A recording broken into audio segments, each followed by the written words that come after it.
Different. They have different accumulation. So, because what's accumulated is kusla and akusla. I think that it's not her time yet. And the words, just memory, they're lost. It's not like we are accumulating in another life, we forget all the words. So, what's accumulated is if lopa arises, lopa is accumulated. If wrong view arises, wrong view is accumulated. If right view arises, right view is accumulated. So therefore, if right view has not arrived, not arisen when after hearing the Dhamma, then there's not going to be any effect in the future. I think that one has to be so truthful to the truth. If one doesn't want to understand what the Buddha's word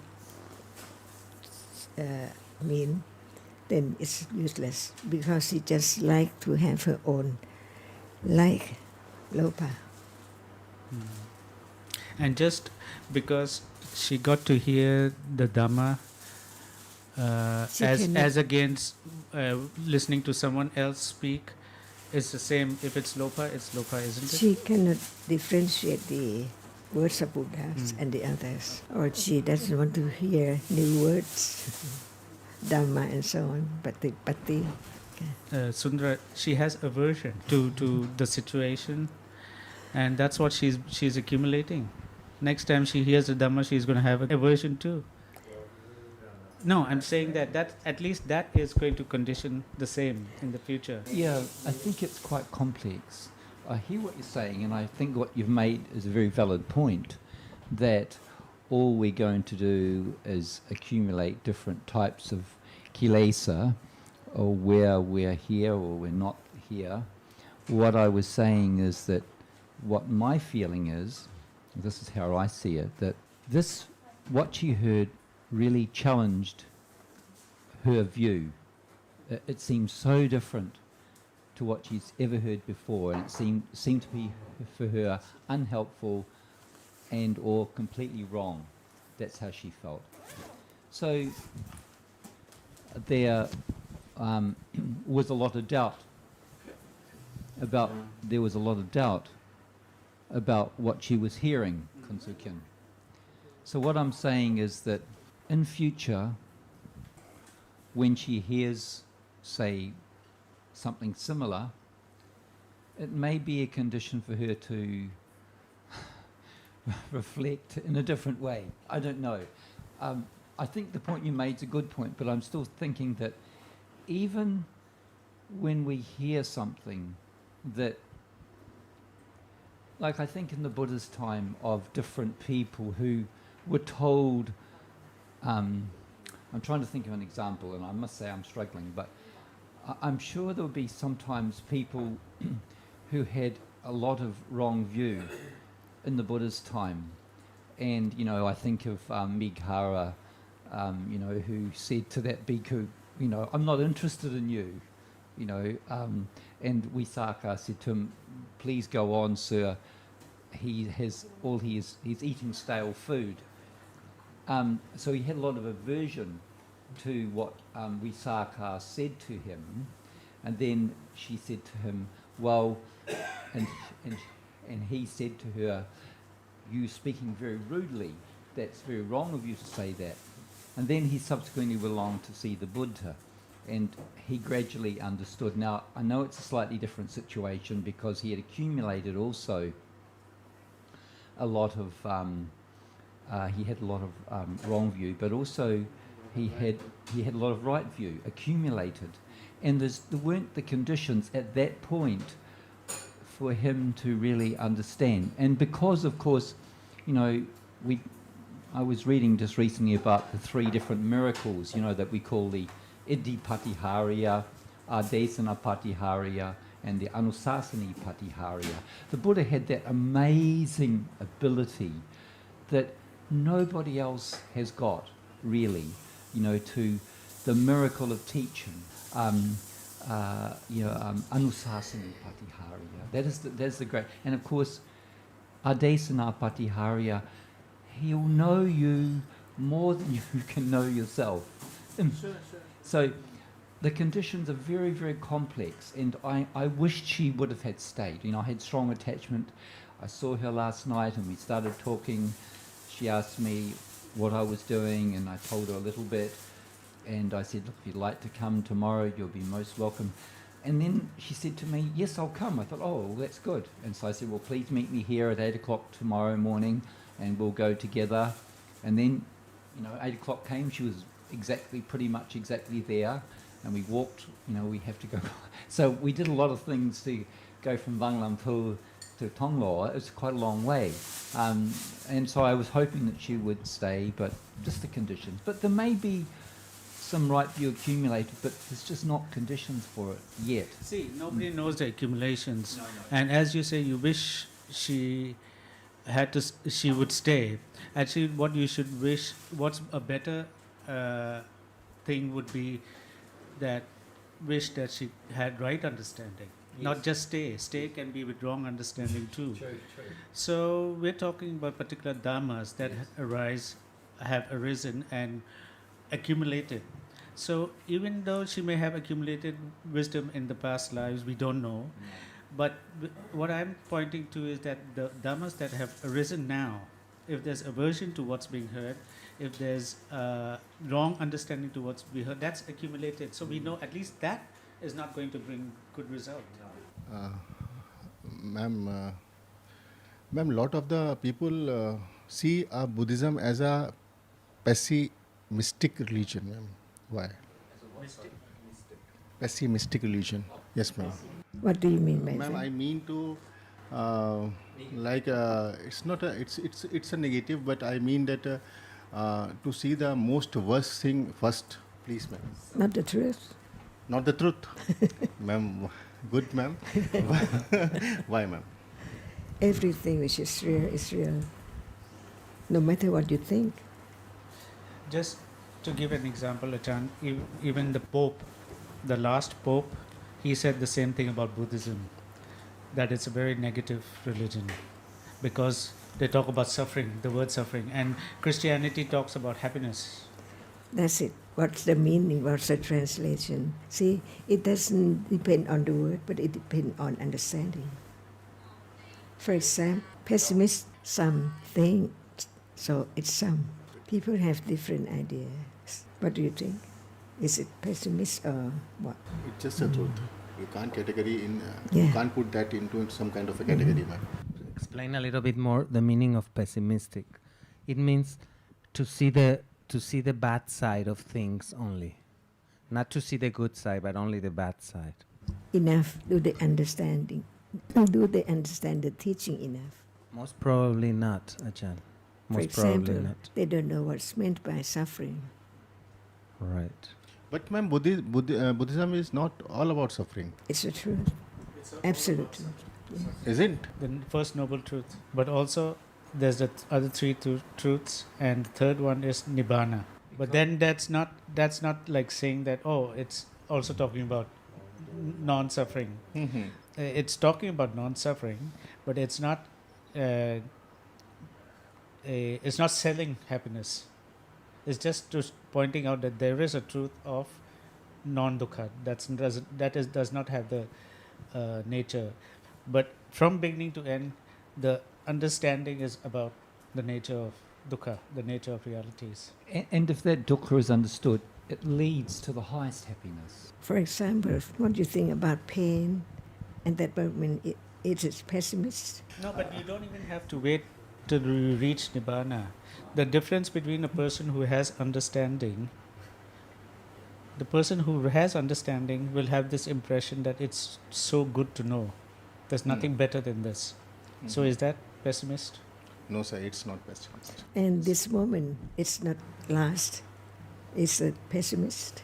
It's not last. Mhm. It's not last. So we can ask them to have an answer. So it means that people who are saying that it's a pessimistic religion, but they don't have the understanding. They don't have the understanding. See, the Dhamma goes against the stream of lopa. Means that without the Dhamma, we all know only one kind of happiness. To get what we like. To get pleasant objects. So the Dhamma goes against this tendency to always looking for something pleasant. It is not about attachment but detachment. So that's why when people hear, some people have this reaction that it's not, because when they hear other religions, because those people who object are people who believe in other philosophies and religions, right? So those philosophies tend to give them happiness in thinking about the past, present, and future, especially the future, the results of what this thing. And the Dhamma goes against that. Dhamma, the kind of thinking does not encourage hope, does not encourage attachment. So for people who know only attachment, who know happiness only through attachment, will not like to hear the Dhamma. It's not that that's because there's attachment and there's a suffering when we don't get the object of attachment. It's because the nature of all realities, of all our experience, every moment, that which experiences and that which is experienced, living out Nibbana, has the nature of rise and fall, and that is the meaning of suffering. That is the first noble truth. Suffering is not just the unpleasant body or mental feeling, it's not just not getting what you want, but it's just pointing to the nature of reality. So even now, even happy feelings rise and fall away, even neutral feelings rise and fall away. So it's good to know. It's good to know that that is the nature of reality, because otherwise we don't know, and we just live in the world of things, us and them, always have attachment to things and aversion to things without understanding. When we understand that in fact there are no people and things, but only reality is one at a time, and they rise and fall away, it's liberating. It's Ignorance is, sir, it's is going. the cause. It's Ignorance is the cause, because ignorance hides the truth. The truth of everything is, all realities is that rise and fall away. Instantly it's gone already. But because of ignorance, there's no, we think that things last. And because we see that things last and we want what we want, we only want pleasant and stay away from unpleasant. So when the pleasant is there, we try to have it, prolong it, and we think that thing causes our happiness, right? But the thing is that even taste is actually rising and falling away, gone already. But because we don't know, we're thinking, oh, we can just have another bite and have more and more and more and more, and without realizing that even that is fallen away. So our life is going to go like that. So with ignorance, we may have the conditions to have a lot of pleasant feeling, but we know that it cannot happen all the time also, right? So sometimes we are not going to get what we don't want. And who knows, unpleasant feeling, when will it will happen? So are we going to just move towards and run away all our life, move towards what we like and run away from what we don't like? Mostly, sir. So when there's understanding, it understands. So no need to, there's no trying to push away or trying to grab. I mean, that happens by conditions, of course, but we can understand that too. So it does not have that power as when there's complete ignorance. Complete ignorance just wants happiness, not to understand. But understanding does not stop one from whatever happens is. So life just goes on as before. So you can be in a very wealthy family and have understanding, and still you'll be having all you have in daily life. But with understanding, life becomes better. Correct, sir. Sir, before 1 minute ago, you were talking about the attachments. These attachments are also from the cause and effects, are there, sir? Attachment itself is cause. What you're asking is probably to experience pleasant and unpleasant objects, sir, is the result of past deeds. Exactly, sir. Right. So if you're born into a rich family, for example, that's giving you just an idea, then you have more pleasant because of your own good deeds. If you're born into a poor family, that's the result of bad deeds. And if someone with understanding is born in a without understanding in a rich family, then he's just going to experience the fruits, but he's not going to create a cause for good result because there's no understanding. He's just having more and more attachment, which is the cause for bad results. On the other hand, if someone is born in a poor family but he has understanding, he knows the value of what is good, so he inclined towards do good, doing good. But the best is to develop understanding, right? So, and the fruits of that is of good is pleasant feelings. So he may be a rich man later on, but that's not the goal. I'm saying the goal is to just understand. Understand that what is happening. Yes. What is happening right now. I want I think what you made some really good points there, like, because as Kun Sukun was saying, if you're, say, born into a poor family, but you understand the value of good, then there will be more conditions for good things, even at the level of kamma and also at the level of vipaka. So it works really well. The more understanding, the more conditions for kusala vipaka there will be, and the more conditions for kusala kamma. So they can work together in many respects. But if you're born to a really wealthy family with all the good things of life, but you just have all this attachment, it can mean just more conditions for akusala vipaka and more conditions for akusala kamma. So it goes on that way too. So the thing is, there's not a rule where it's better to be born poor or rich. There's no rule. The rule is when kusala arises, it brings a good result. When akusala arises, it brings bad results. And panya, no matter for who, panya is always the best of the kusalas. A person who is born poor, suppose in a case, a person who is born poor, it is his deeds that he is born poor? There's always a cause. Whatever happens, even birth is result, right? Do you understand that? Birth is result. So the next chitta what? Also has to be either a cause or result, right? So even every moment, seeing now is result. If your understanding is firm, that is how it is. Hearing now is result. Sir, okay, sir, I got your point. This is what you are talking about, the senses, what you are talking about, the doors. I can understand that better terminology in the Dhamma. Again, I am asking one social question. If a person born is poor, indeed it is past karma? It depends again what we mean poor. Poor just simply means not having the pleasant objects to the senses, right? Having less pleasant objects but mostly unpleasant objects, right? In the end, that's what it comes to. Exactly, sir. So when you think about that, then you can understand. If more bad karma is producing result, as in unpleasant experience, than good karma, that you could say is poor. So what we call in the conventional sense a poor person, usually that's what happens. He's having more unpleasant objects. He's hungry more than he's satisfied. Right? Whereas a rich person is hardly ever feels hungry. He's getting food whenever he wants. He gets to see pleasant things.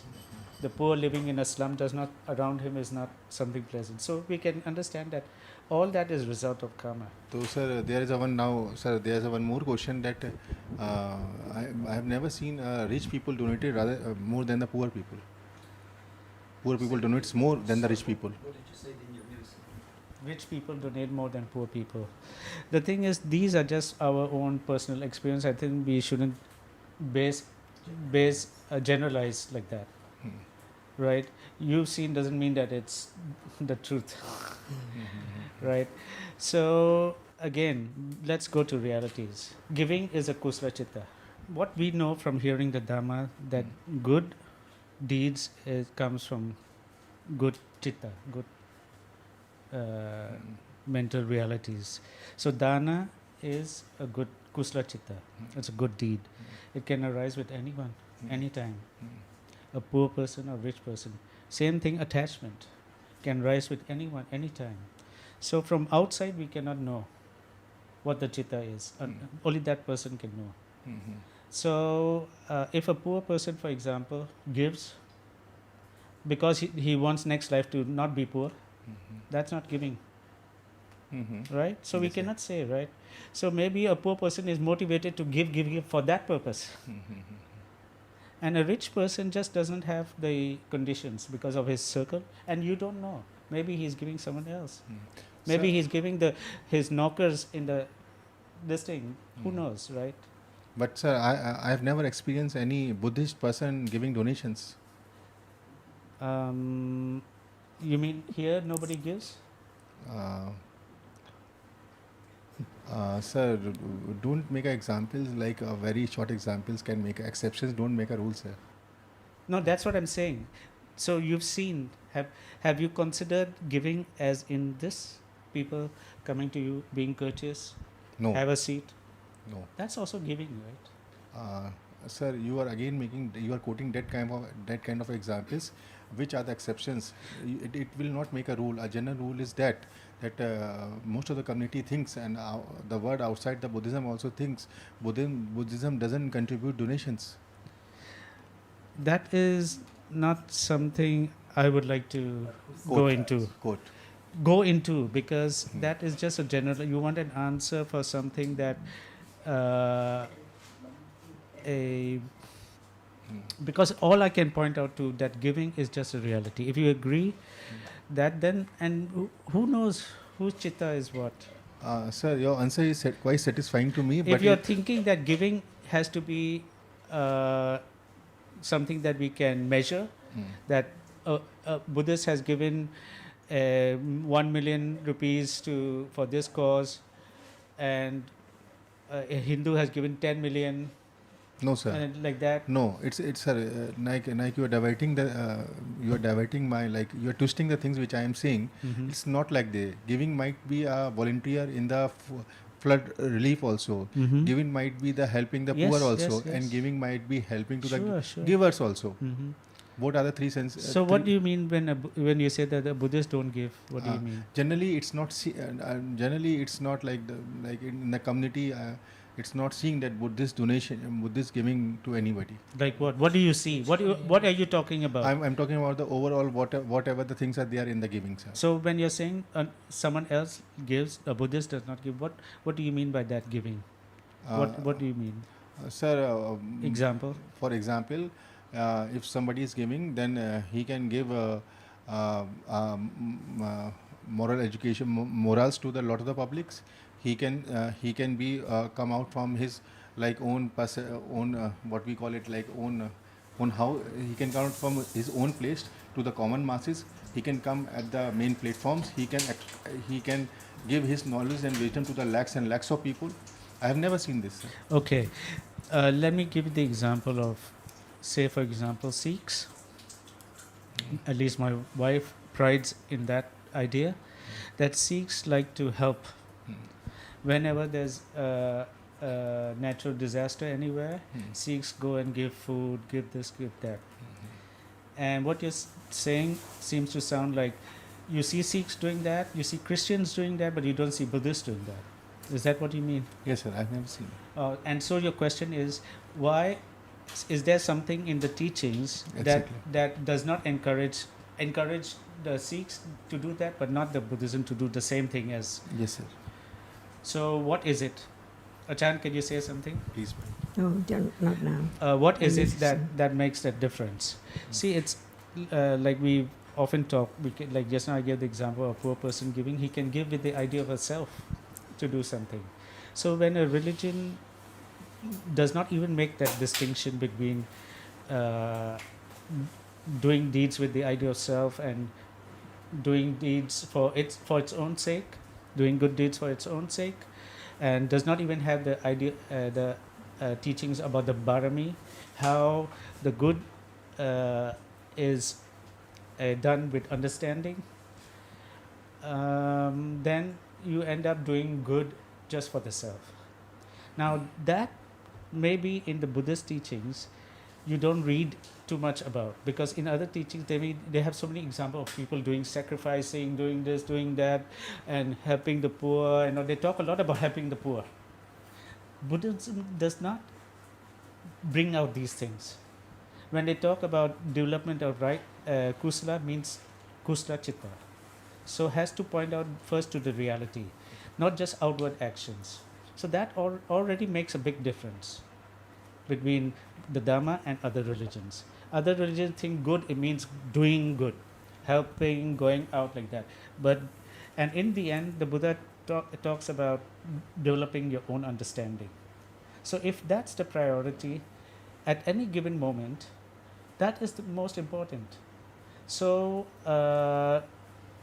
to if you're motivated to go and donate to a temple, but then there's understanding that you know that it's a self who wants to do it, who wants results, then you're not so motivated. Whereas other religion don't give that understanding. They just go and do it.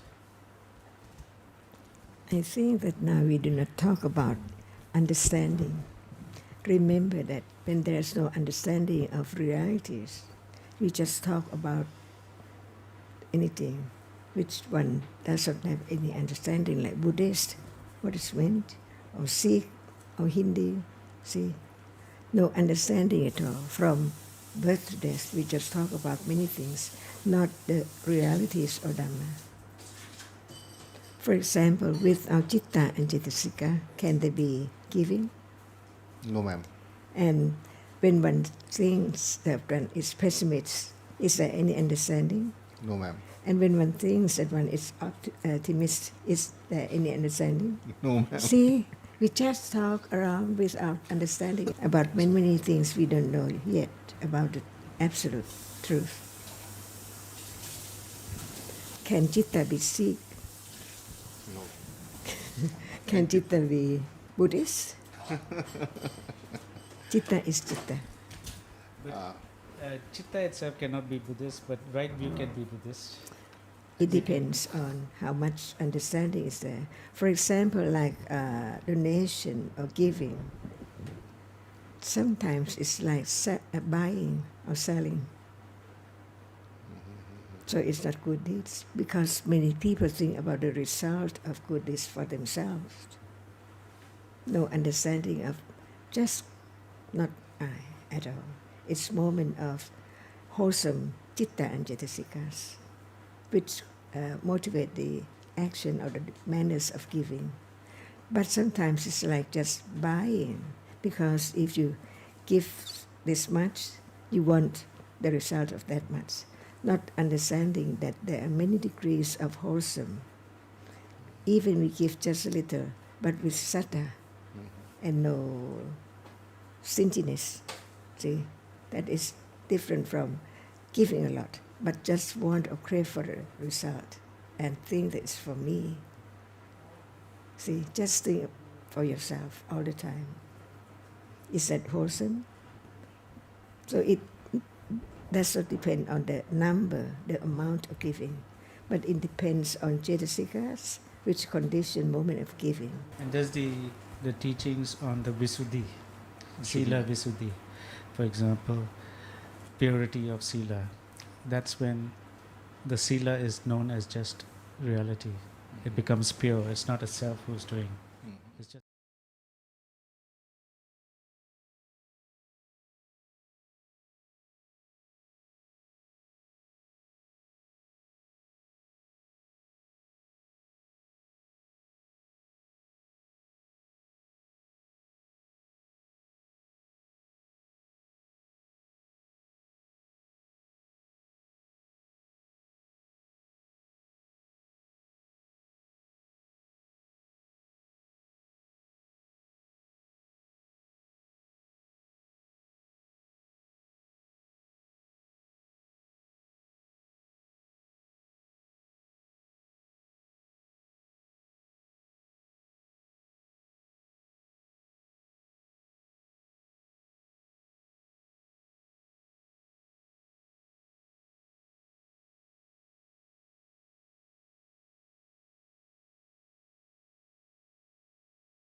Hallo Nina. Well, greeting. Nice to see En Nina, het is een vrolijke boel hier. but not so frolic met suicide, you know, your question on suicide. I wrote to you, did it make any sense? I cannot hear. Oh, To be. we all are mute now, no? Yeah. Yes, I just explained to Jan and Deirdre just at the end of the discussion last time, Jyotika brought up a question about suicide. Yeah. And we just started to discuss it at the very end because her friend suggested she should offer help when someone is in pain like this. Euthanasia.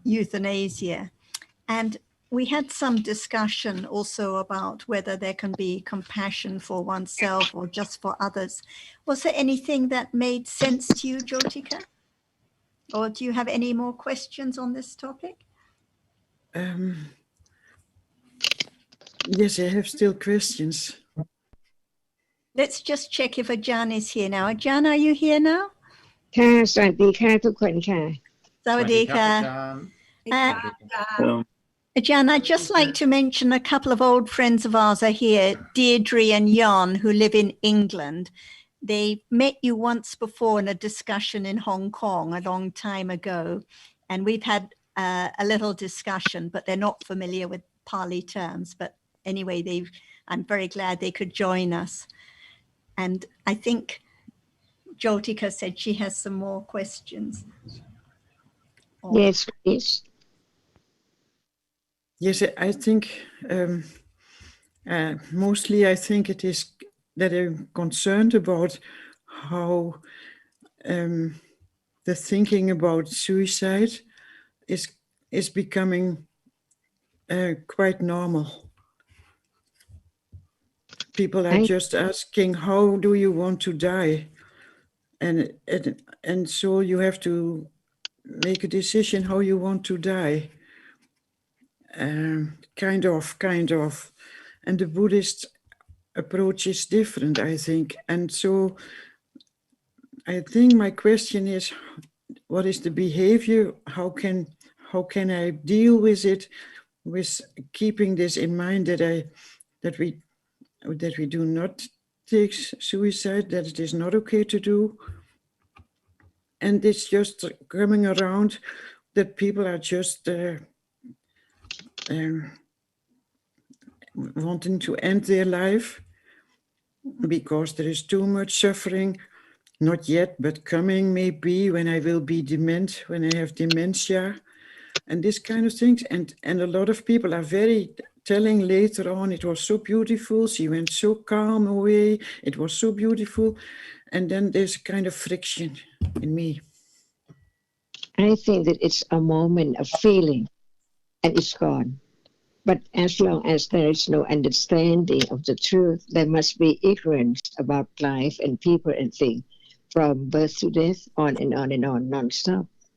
It has to be as it is by conditions.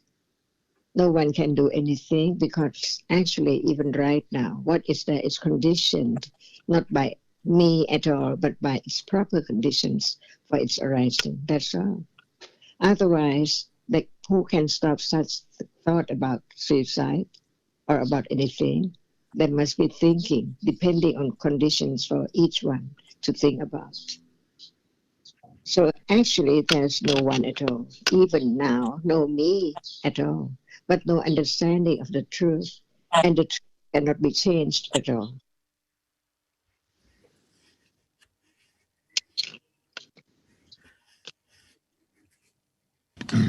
And So it is very few cannot, people. I'll just add a short comment, Jyotika. We can't stop what other people think or talk about. So if there's a trend for thinking and talking about euthanasia as a good thing, that's the way it's going. And there's no point in trying to change that. But one understands oneself, what is wholesome, what is unwholesome. One understands oneself, that trying to change the outcome, to bring death on, or to put it off for that matter, is an idea of trying to control things which in reality happen just by conditions. It is by conditions that one is born and by conditions that one dies, all depending on things that happened in the past, according to the Buddha's teaching. And so any idea of trying to manipulate that is a view of reality which is not consistent with the Buddha's teaching. If one has confidence in that, then one acts accordingly. There'll be a lot of other things that people are trying to to talk about as one gets older too, like inheritance and who gets what from the estate and that sort of thing. It's part of everyday. It's not everyday life, but it's common in the world for these sort of things to come up for discussion.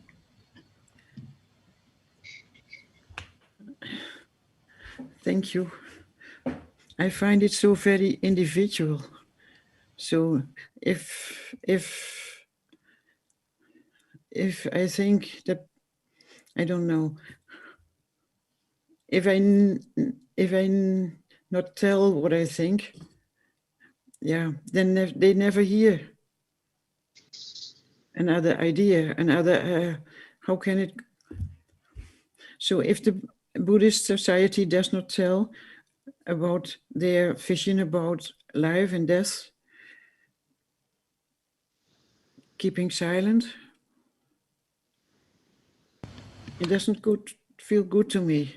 It was, even if they hear the Buddhist view, it doesn't mean they will accept it, because they have plenty of other people reinforcing their particular idea. And yeah. So we cannot change the way other people think. Of course, we can offer an explanation, offer a view, but who knows if there's, as I say, if there's a trend in the world towards something like, for example,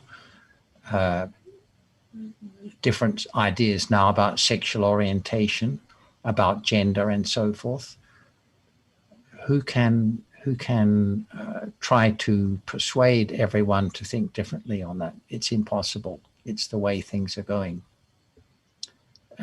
10 or 15 years ago, there were not these ideas around. Now it's common. Yeah. So one cannot resist those trends, but one only has confidence in what one has come to understand for oneself. Yes, Jan. Yes. But these trends, do they not tend to go in cycles? So they emerge and then they die down and disappear. And so it is a continuation of things that have happened in the past that blossom up again, present themselves, the same ideas, the same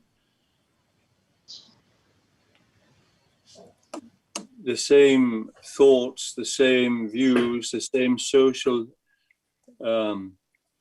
considerations manifest themselves again and again, but in different interpretations. Mm-hmm. There's not really anything new. Everything moves in cycles all the time, but it's reinterpreted. Mm-hmm. I don't know whether that. So at the moment we have the issues that we face. Yeah, and that's why it's not much good talking about issues. And what we talk about in terms of the Buddha's teaching are things that are not time relevant, or are That's not right. A phase or a trend. They are things that are as valid in one age as in another, because that's what we're looking to understand. Yes. And I think, like last week, we discussed, Jyotika, about how all trouble and all disturbances come from ignorance and attachment if there was no ignorance of the truth and no attachment to one's view or to whatever one hears or whatever is seen, then there would be no problem. So the reason that we're disturbed by what other people say is because of the clinging to oneself, clinging to hearing some things and disliking hearing other things. So we think the problem is the views of other people, but the real problems are the accumulated ignorance, attachment, which makes it difficult to live amongst people who have different ideas, for example. But Sarah, when the woman came to me to ask me if I could help her, and she was also already decided for herself that she wanted to die with, she wanted to do it herself. And then I said, I cannot help you on that way. The minister of the village, he helped her all the way through with a sermon, with the burying, with everything. He said, I stayed with her, and I felt like I left her because of an idea. I did not feel so good about it. So my question is, should I have helped her all the way? I could not, because I thought I started to talk and to show that there is another possibility. But at the same time, I felt it didn't help.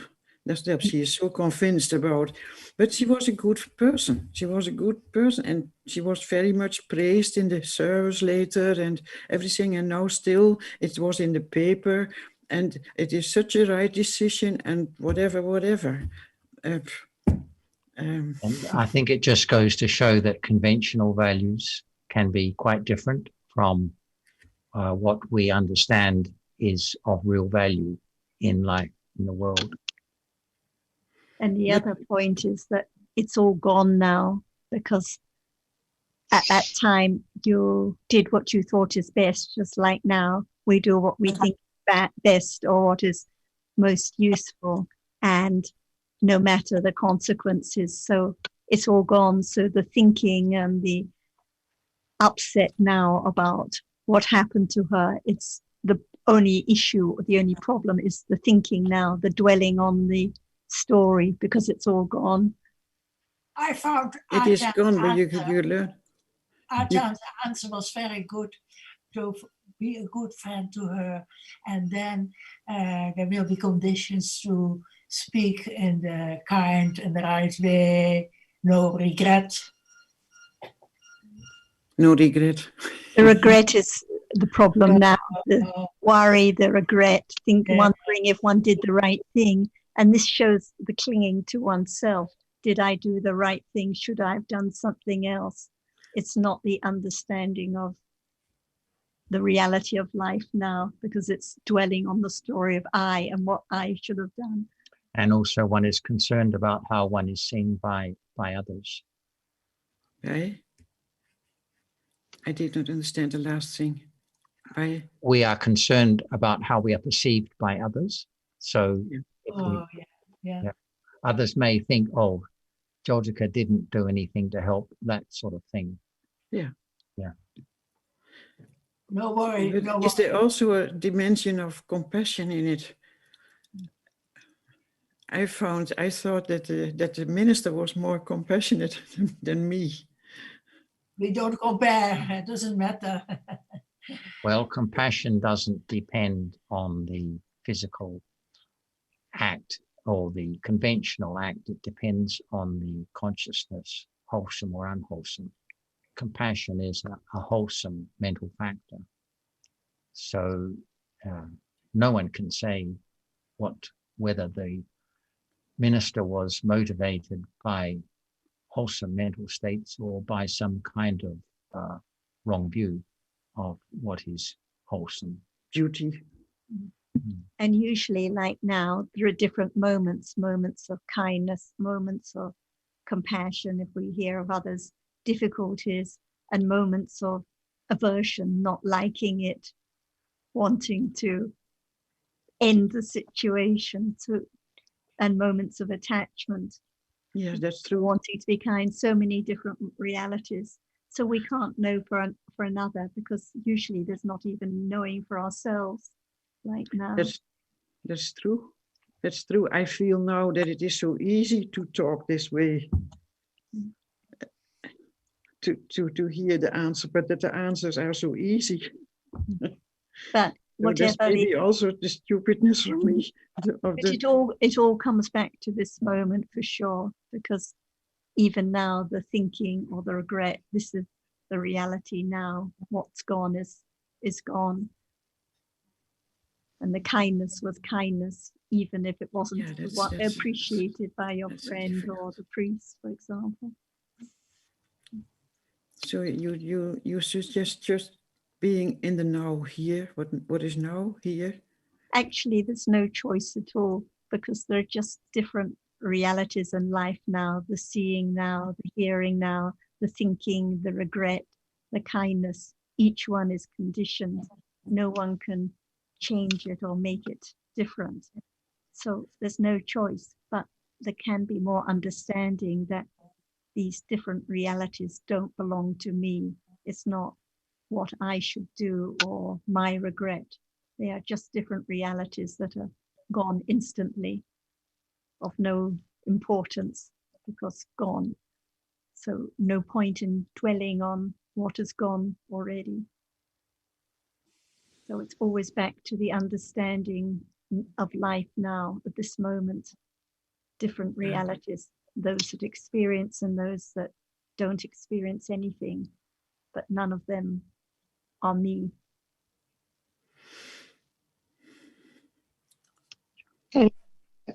Can we talk with her about her life and whether she'd like, what is the best thing she would like to have in this world? And what condition her thinking about getting away from this world? What is the best thing she would like? And we can discuss on that. If we don't know what she liked and she didn't get it, so she just want to get away from life, to stop. Jyotika, Ajahn is asking why the woman would have wanted to bring her life to an early end. Was she in pain or some kind of illness or something? Is that it? What was it she wanted?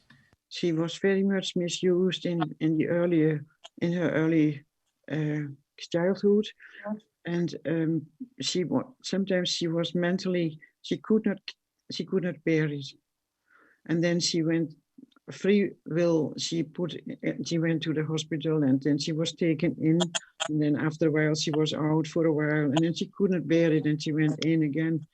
And so she decided, and she got in all the allowances from the psychiatrist and so on, so that it legally, in the conventional way, she got the right to take suicide official. So it's because she could not bear it. She was mentally, she could not bear the pain and the pain. But what about if she leave this world and pain can arise because it's not in anyone's control? How can she know that it will not arise again? Yeah, I don't know. I don't know. She was. I know that she could end her life, but not her karma. That's what I learned from the monk. You can end your life, but you cannot end your karma. But she has no thing about that yet. So I think let's talk about her, to let her think about that. Leaving this world, no pain anymore. But what about, can it arise again? As yesterday has gone, and it can arise again today, but not the same. Who can prevent the painful feeling? No one likes it, but it's by conditions. If she can think about it little by little, maybe she changes her mind. Because who knows that what will be next moment? No pain now, but what about next moment after death? As no one can stop the arising of whatever is now arises, it's just the same no matter when and where.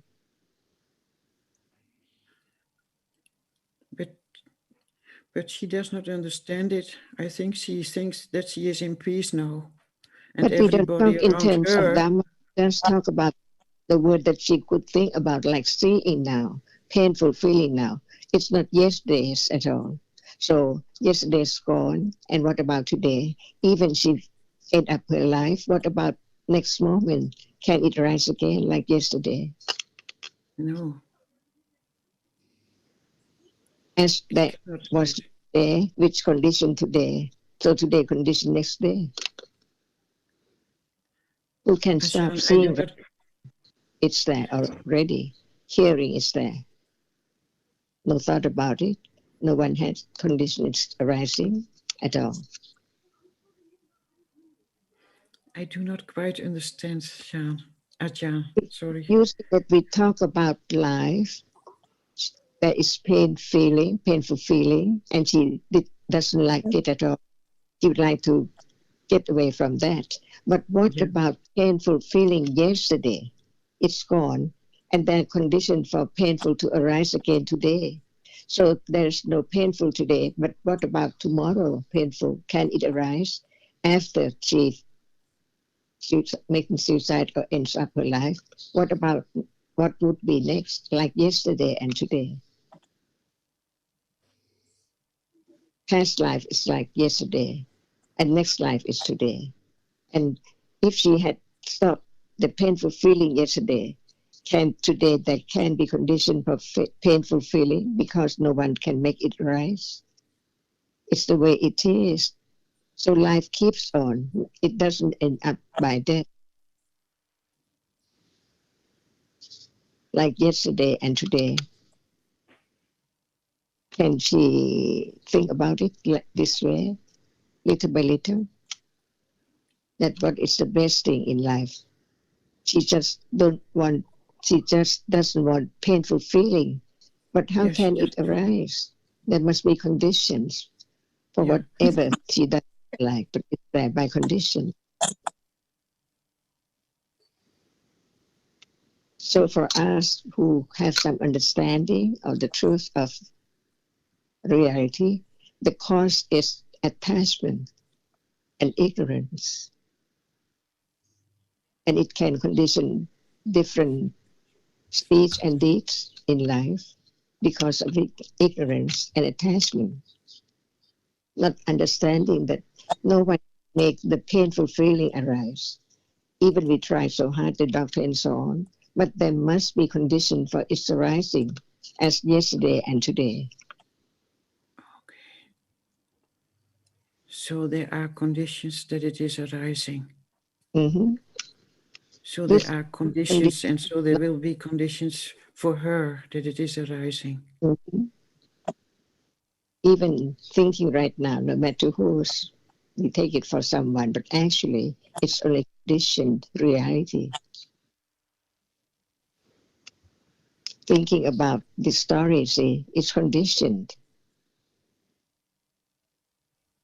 Okay. Not only her, but we. Yeah. But I think the trouble is that woman doesn't believe that life goes on. Even she dies, another life and another life. And maybe she thinks it's all over then when this life is finished. And maybe then she cannot accept about yesterday and today and tomorrow. She thinks it's all over. What about yesterday? She thought that there wouldn't be tomorrow. But what is the truth? There must be. So there is today, and some might think that there wouldn't be next life, next day, next reality tomorrow. But it will be as conditioned. The truth just can be this moment, or yesterday, or last year. Life goes on by conditions. As long as there are conditions, no matter it ends up this life, there must be condition for next life. Like yesterday seeing, then today seeing, and tomorrow seeing. Is it not true? So, and it again comes to me that we cannot change the conditions for another person, not for ourselves. That is right understanding of no I. Reality is other, just arises by condition. That's all. So what would next life will be if she does not believe in next life? But what about this moment? Can there be next moment after seeing and hearing right now? The truth is the truth that can be considered.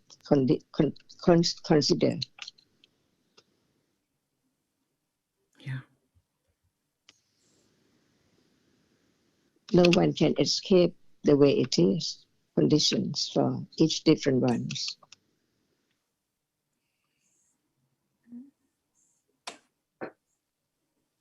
When she was born, newly born, no idea about today at all. But there are conditions for what is there to arise.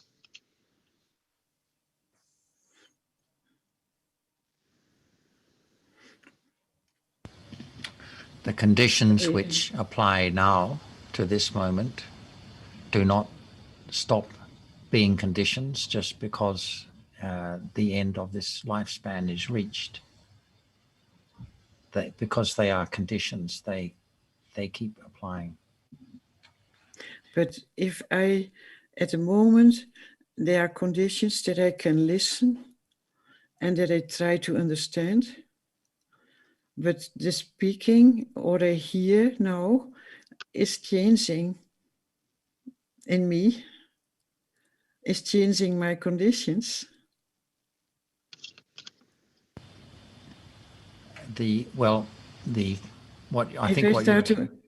you're saying is that when there is information heard, for example, it changes. It accumulates. So the tendencies we have that have been accumulated do keep accumulating.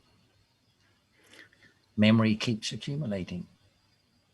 Yeah, but there's also a change in me by hearing at the moment, listening. And is that not a kind of change? A change in me is a change in certain fundamental realities, such as the mental conditions that accompany consciousness. And we think of it as a change in me. It's a way of thinking. Or if we take them for being something permanent, then of course we have an idea about an abiding self, or perhaps we have an idea of an abiding self that is the summation of these different realities or mental factors. But in reality, and they can be seen as just mental factors that arise and fall away, that, from time to time by conditions. But that has not yet been directly experienced, of course. If there's no hearing, no considering, no understanding, can there be the moment of understanding? So hearing and considering is also conditions for next moment as well. Yeah. There are so many conditions in a moment for the arising of citta and cetasikas, different from one to one, another one all the time. And this is why we have the discussions, because if we just think over and over on our own, there will be all kinds of mixed up and confused thinking and regret and so on as usual. But by considering more about the truth of this moment, it's a condition for more understanding to develop, less clinging to the idea of I and my thoughts and my regret and what's inside me, and more understanding about different realities in life right now that pass away instantly. Okay, so Chittas and Chittasikas are talking with each other without me. That's exactly right. I just mentioned before or That's reality. yeah. Realities are talking, and the realities are changing. And no I is doing. There's no me who could do anything at all. But it's so far away from daily life. Right here and now, different moments of thinking, different moments of seeing, different moments of hearing. These are the different citas and different mental factors: attachment, regret, understanding. These are the citta seekers. Thank you very much. Jan and Deirdre, do you have any questions so far or any comments so far? And I just... No, there are lots of things going on in my mind, but I prefer just to be passive at the moment. And I just want to mention to Alan, who on my screen is just below you. Alan, Jan and Deirdre live in Barnum, the small village where you grew up. Which is Alan? Alan, maybe you can just say hello. Hi there. Yes, I lived in Barnum for quite a few years. I went to Chichester High School for boys, so I know Barnum very well. And I went back there about 6 months ago and took a picture of the house I used to live in. So whereabouts in Barnum are you then? We're not in Barnum. We're close to Barnum in a place called Warburton. Yes, Warburton. I know. Yes, I know. You know Warburton. It's just up the road from where you were. Yes. Yeah, all of those little villages: Yapton, Warburton, exactly. Climping. Village. Where are you now? I'm in London now. Yeah. Oh, London. But I do miss Sussex actually, and I occasionally go down there. but yes. Yeah, no, it's a lovely place. And Chichester, that's lovely as well. Mm. You're very lucky. It's a bit crowded in London. Yes. Yes, the air down here is different, isn't it? Yeah. Mm. Yeah. Nice to meet you, Alan. And you. We've been very thankful of the green fields and green downs during the lockdown to be able to get out in the countryside. Yeah, it's been the saving grace.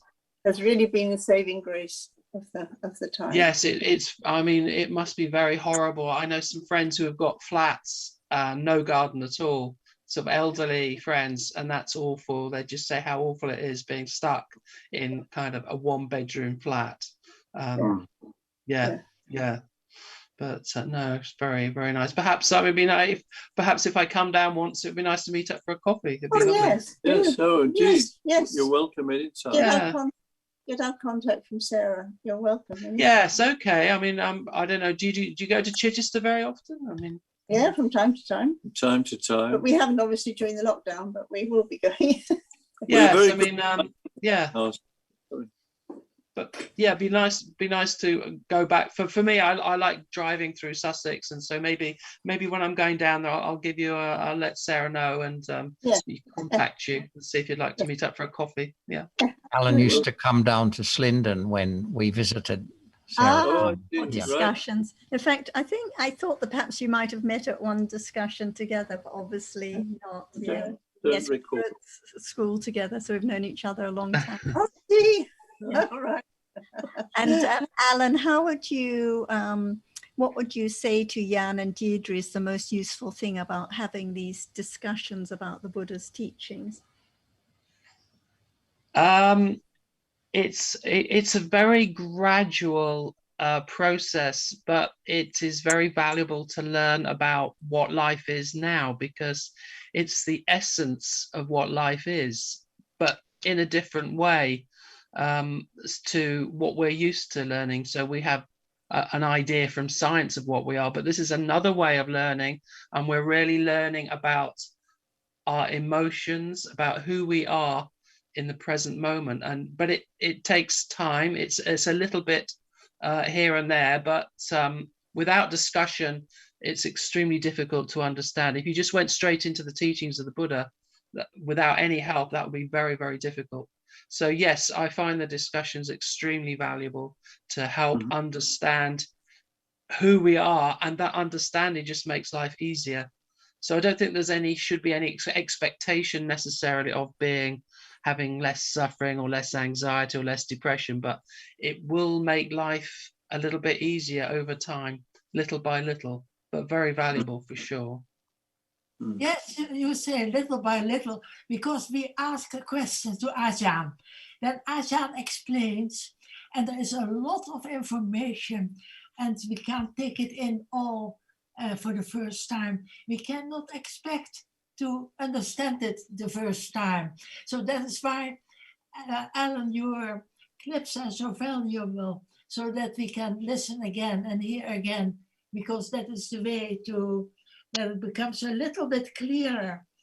Last time, I said to Ajahn, we have to consider and listen again and again. And then Ajahn had a very good answer. She said, it's still you and me, as a reminder that we take it all for self. So now comes my question on pariyatti, because some people think pariyatti is intellectual understanding, but it is much more. It is always referring to the present moment. But that is not easy to understand, because pariyatti has to be firmer so that it can condition direct understanding of this moment. So I think it's useful if Ajahn could elaborate a little more on pariyatti, that it refers to this moment now, because this moment now is very difficult to understand intellectually.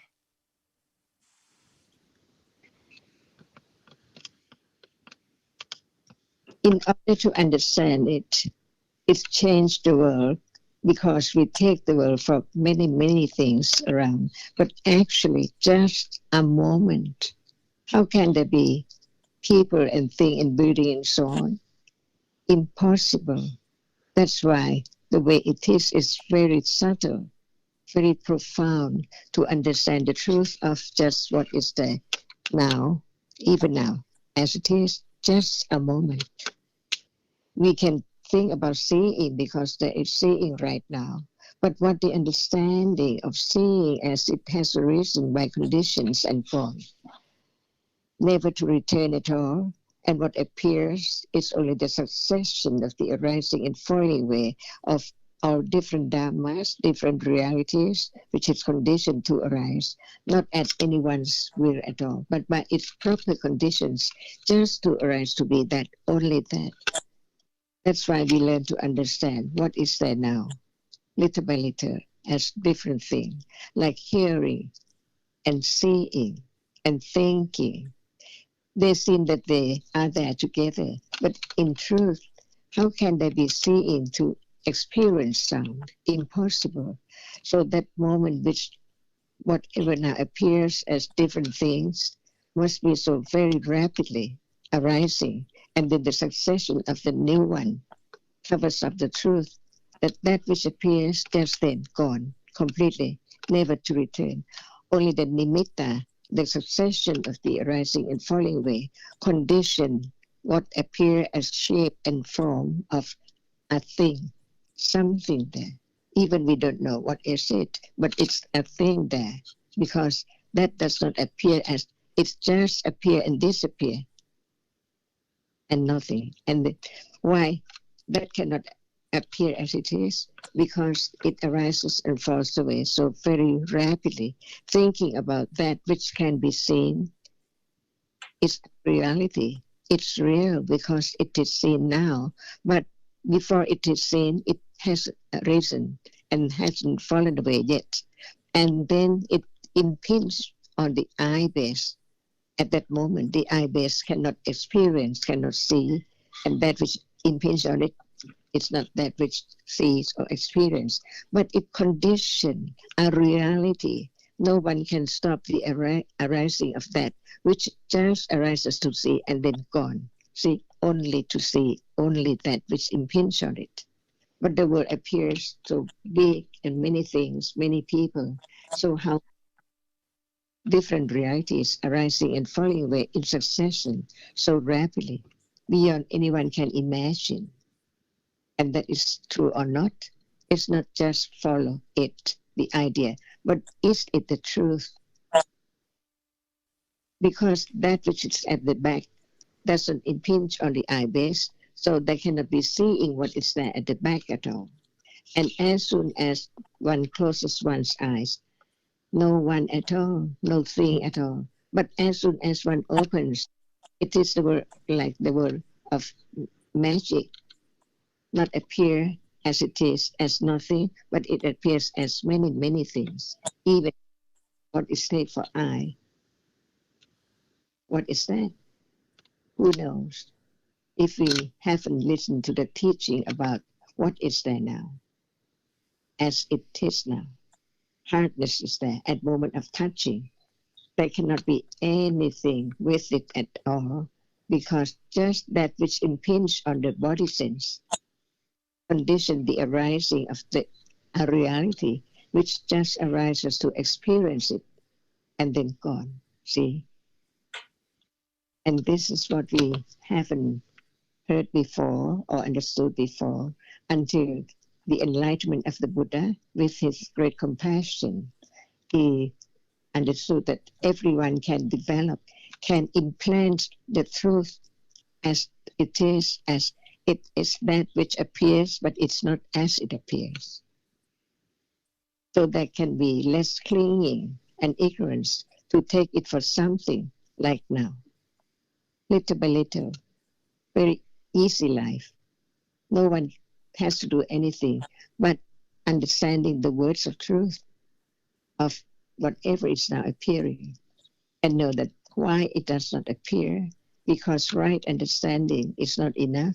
There's no letting go the idea of something, because not hearing, understanding about its truth, as it's not that we take for flowers and things and people at all.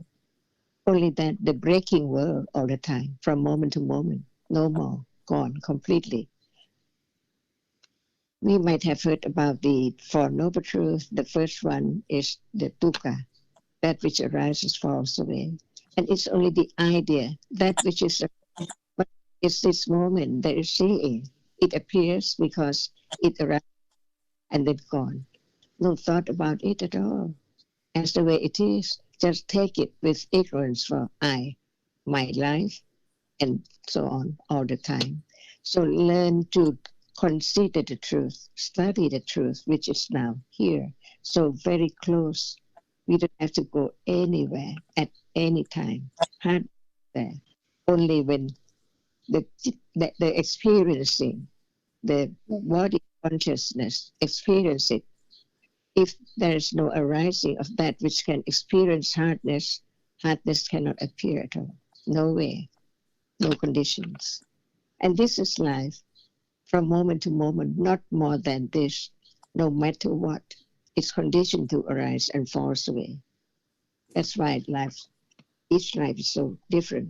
Even one's life, it's different from moment to moment. Mm-hmm. Ajahn, you speak about seeing now and hardness, so all about the realities at this moment. And that is very good pariyatti. And I want to ask, can we say when studying pariyatti, there is already a beginning of letting go?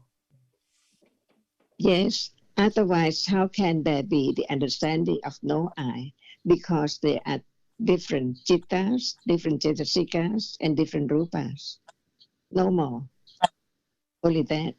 But no understanding of when it appears as it is.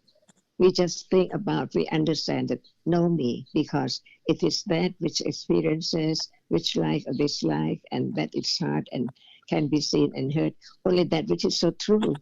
Who do not know? Everyone knows. But what is the truth of that which is not there anymore in life? From moment to moment, it creeps on. From moment to moment, very fast, unknown.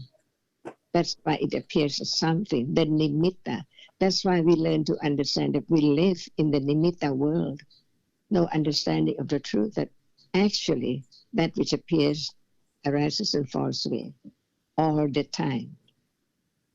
the way it is. Nobody can change.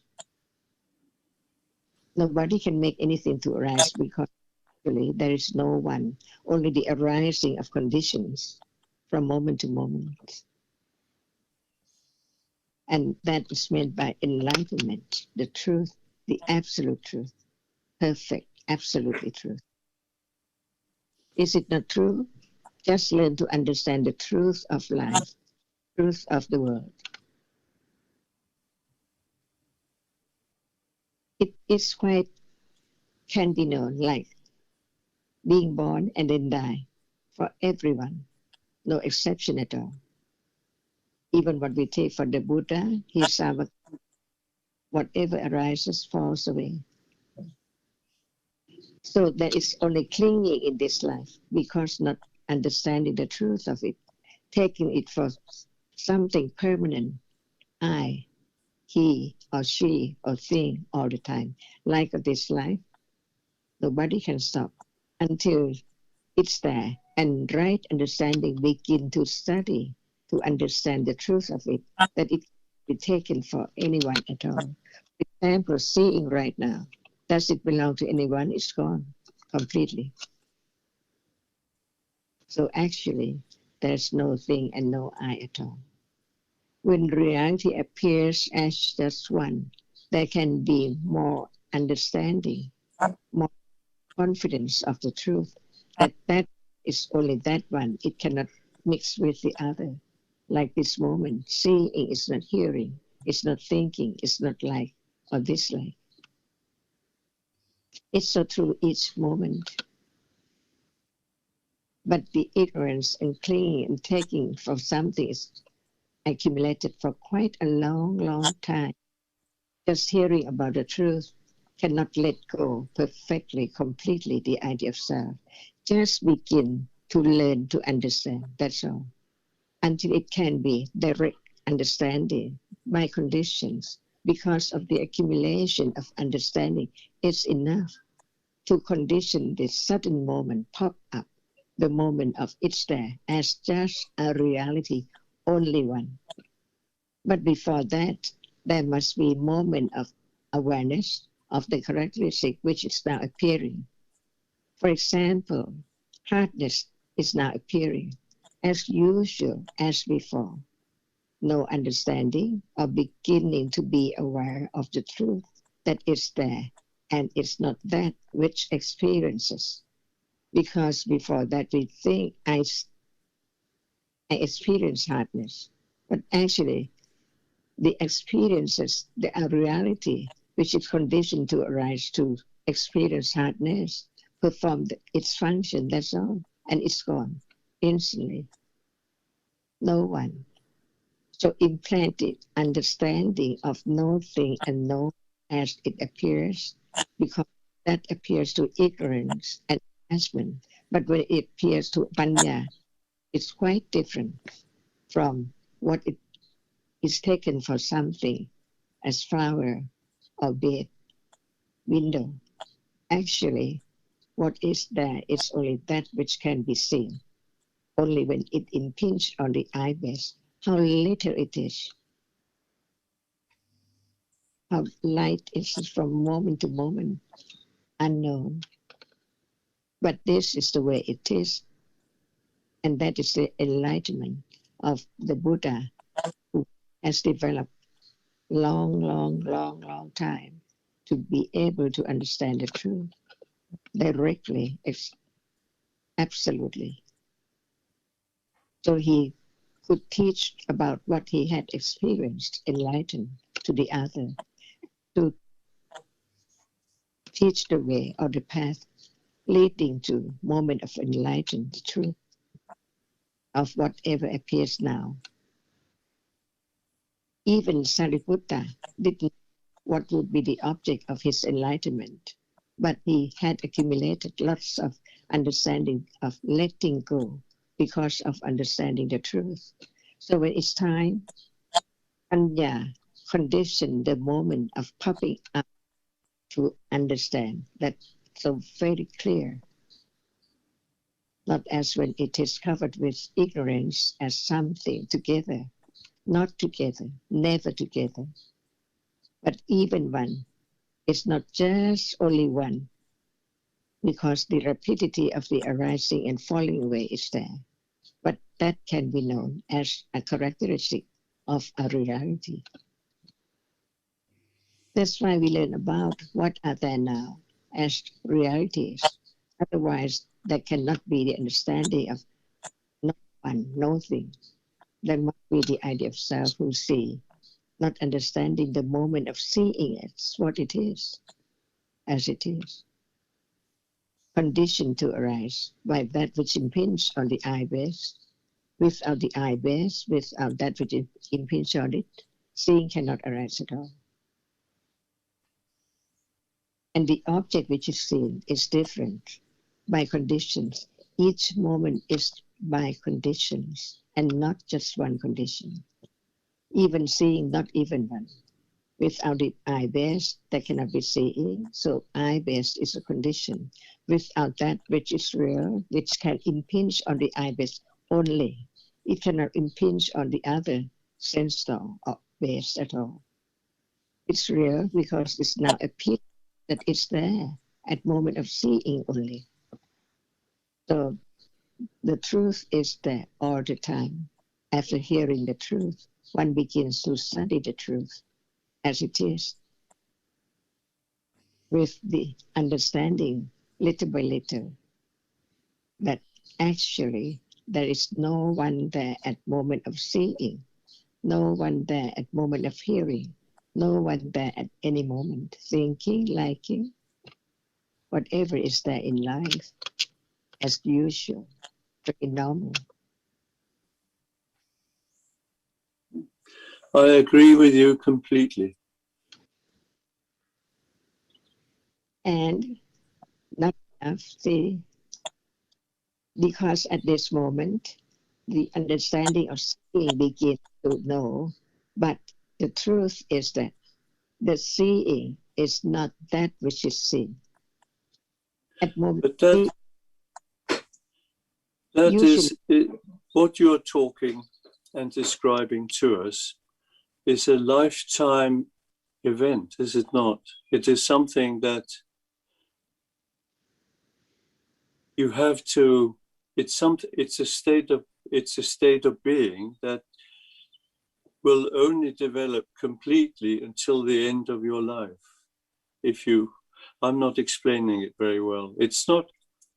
Alan was talking about it earlier. It's a progression all the time, all the time, all the time. I completely agree with what you're saying. This, one cannot go through life without realizing that certain facts that you learned and thought were real were in actual fact completely wrong. And you build on that. And perhaps you come to realize that that as you talk about the moment, in the moment, you have something tangible to hang on to, but then it goes, and then it's gone, and then you have that experience, that emotional experience stuck in your mind. You can build on that. You find some other circumstances, you think you understand them, but you don't. People you relate to change, you change, everything is dynamic. It moves, as you say, it has its own force, it has its own dynamics. You can't control it. As you grow older and you become more experienced and you have the knocks and the scars and whatever life brings to you, you come to realize, I'm only speaking for myself here, completely, I can't speak for anybody else,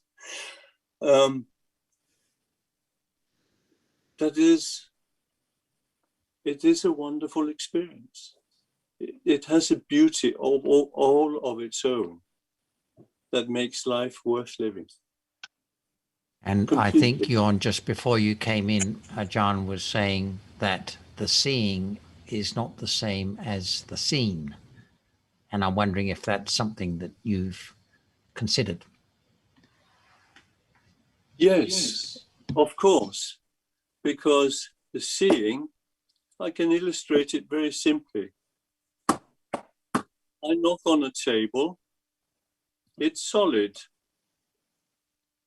but my cousin, who was with Niels Bohr's Institute in Copenhagen, says to me, actually, this table that you're knocking and is solid is not solid at all. There's nothing there. It's a void, really. There are a few atoms there, but it appears to you to be solid because of the electromagnetic forces that binds those few atoms together.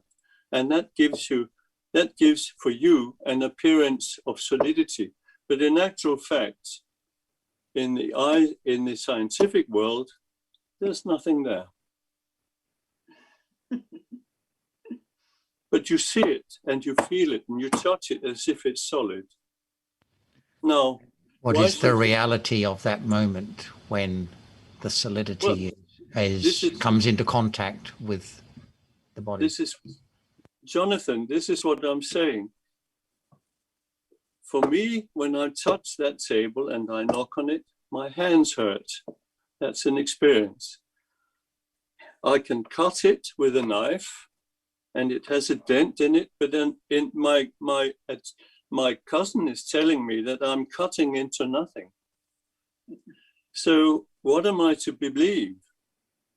You say, well, your eyes tell you what you see, but if I close my eyes, the table is not even there, as we've just heard. So therefore, there's a whole series of different experiences and moments, and I've lost in the terminology you were using now, but they all build together for me to a picture which I can comprehend in what was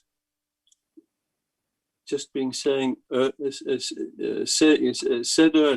that it is just a series of experiences, and the reality of it all. Well, I think what I'm saying is that there are various experiences, and these experiences are thought about and are conceptualized in a certain way.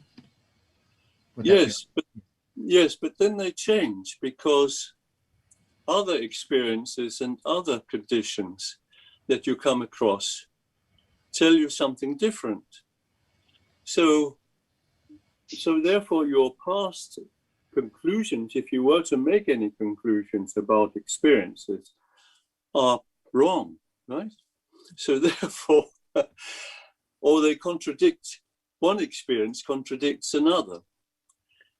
So you could say, well, what is the true experience then? Or that's a very good question. So the question would be, is the hearing of sound, that moment of experiencing sound, the same for everyone, regardless of, let's put aside the sound that is heard, because that can obviously vary from one moment to another, but the actual experiencing of sound, is that a common experience? No, because we all hear sounds in different ways. So we can never, we can only go by our own experiences, as has been said. We can compare notes with others on how they hear a sound. If they were not, we could even stand next to one another and knock at the same table and hear the same sound, but the sound appears different to both of us. Correct.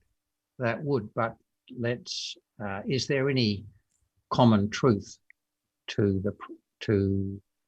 experience? Yes. To the moment of experience. The truth, of course, the truth is, you both hear sounds in the truth is that we all hear things in different ways, and we cannot actually compare likes with likes, because we each have to go through our life in our own way. Right. So the question would be to the different ways. To what extent is that at the moment of hearing, or is that a subsequent thought process that experiences that thinks about the moment of hearing the sound? Could you repeat that? The moment of hearing or seeing, Yes. hearing a sound or seeing a visible object, that moment of experiencing, is that common? And the difference, you gave the example of the two people who hear the same sound but experience it differently, right? Is that difference in experiencing, does that happen at the moment of it, the sound is experienced, or is that the way that the moment of experiencing sound is processed and thought about subsequent to the moment of experiencing? I would have no way of knowing. I can only speak for myself, because the processing of the sound depends on airwaves and on the physical state of your, and so on and so on. In a way, you've asked a question that can't be answered, in my opinion. There must be an answer. So perhaps it's a question to be considered. There may be questions that can't be answered. I think in any case, the point is that, like you mentioned, when touching what is taken to be a solid table, but actually it's just hardness which is gone and empty because it's disappeared. And actually, just like when thinking about the friend who committed suicide, we live in a fantasy world all the time. We think we hear people and voices. We think that we touch tables and computers. We think it's I that is seeing or I that is hearing, but this is thinking of different dreams, just like when we're asleep. So most of the day we live in a fantasy world, taking for real that which is just an idea, a concept.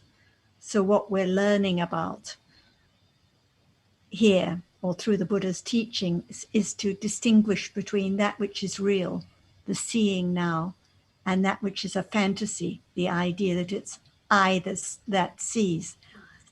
What is seen is just what is visible, but the fantasy is that a cup of tea is seen, or friends wearing different colors is seen.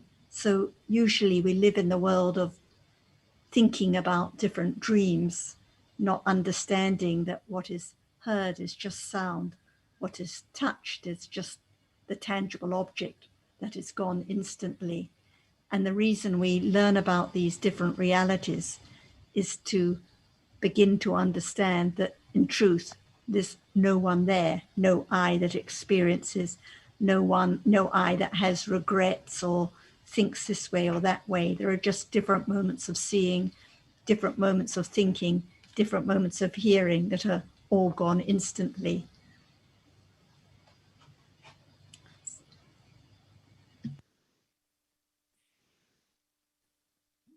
Jan was saying that in truth, there's no I that can do anything. Did this make, and you said you agreed with what was said, did this make good sense? But, I know we've discussed it before a long time ago. Yes, I can. Yes, I fully comprehend it. I think I fully comprehend it. I may not. In fact, I'm contradicting myself in saying that I fully comprehend it by saying but it was, the way it was explained to me was incredibly beautiful. Right. And that's the only way like you said at the beginning, it's a very slow and gradual process to comprehend. Slow and gradual process. Yes. And I may, and for my own self, I may have completely got off at the wrong start here, and I may be going off on a totally wrong tangent. I have no idea. I think it's great that you could appreciate it, because it's so deep and subtle. as the Yes, Ajahn was it saying is at the very start. deep. It is. And it has a beauty that I find absolutely incredible. And is there anything more important in life, do you think, than understanding the truth of life, understanding what is true and real now? No, it has a grace all of its own. You don't need anything else.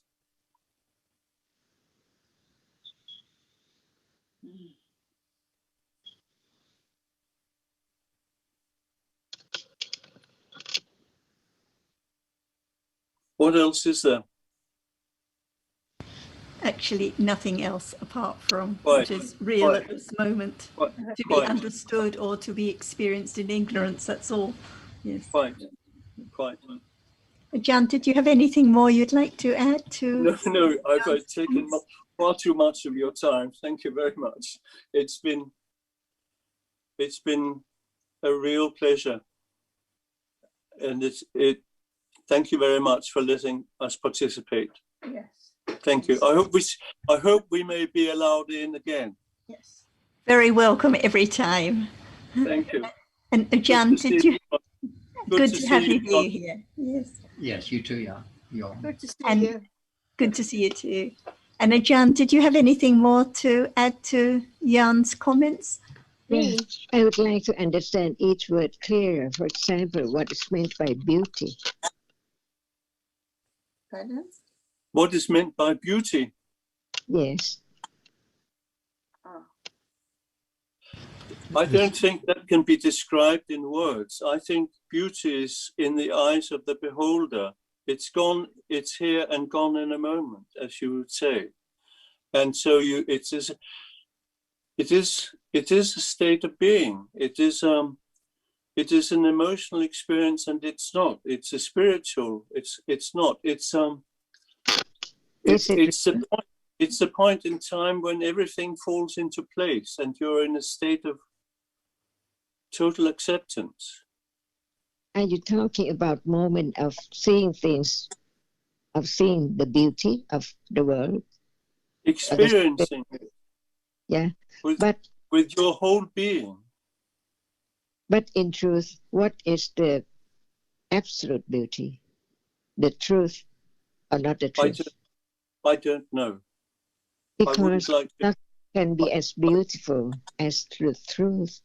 To know that it's so true, it cannot be changed. It's the way it is. It's the world that no one knows about it. But when it's not beautiful, because it's so true, it doesn't lie at all. No, I agree. Ignorance. Yes, I agree. Okay. So when you say that there's nothing, no table and nothing, but there's still I, right? Or no I? Well,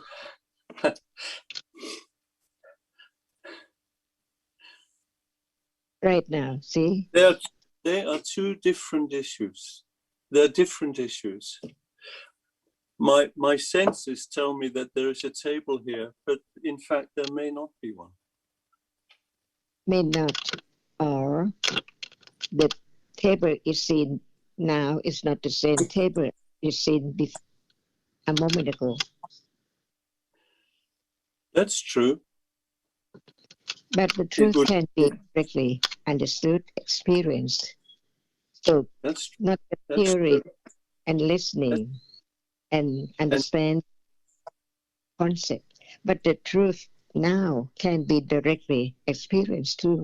But it has to be the panya which let go the idea of something there as something or I, because that is not true. The truth is that what is there is conditioned to be there, and that cannot last. As soon as it has arisen, it falls away instantly, and that is the truth. Is it beauty? To understand that actually there is nothing to be worthwhile to cling to at all. But no one can stop clinging because of ignorance. As long as there is ignorance of the truth of what is appearing now, there must be I and thing all the time. And beginning to hear little by little about the truth, which is so very beautiful because it's so true that anyone can learn, can understand, and can directly experience the truth. It does not lie at all. It is as it is. What lies is ignorance and attachment. We cannot understand the truth of it, so take it for something so permanent as thing and people all the time. But actually, the absolute truth is that we can break up whatever is there as thing, table can be broken up, the body, the whole body, it can be broken. The piece of hair, even that can be broken up. See? So what is the truth of that which is together to form up the idea of something, nimitta, the shape and form, as permanent? That is not true. So if one begins to understand that we live in the world of ignorance, and there can be that which is true that can be known by listening and considering, we begin to understand even the word of what we say, beauty, the beauty of the truth. So it's not just there's no table, but even I, no I at all. And if there's no understanding of what we take for I, there must be I all the time, because the arising and falling away of everything doesn't show up at all, but it appears as something so permanent. I was born from day to day until the day I die, and so on. See, we take it for changing world, but actually it's much more subtle than that. That can be no idea about self anymore, but there can be other realities, because we don't know at all if Buddha didn't enlighten and didn't tell about the truth of it. Who can know about this moment that it's not the previous moment at all, gone completely?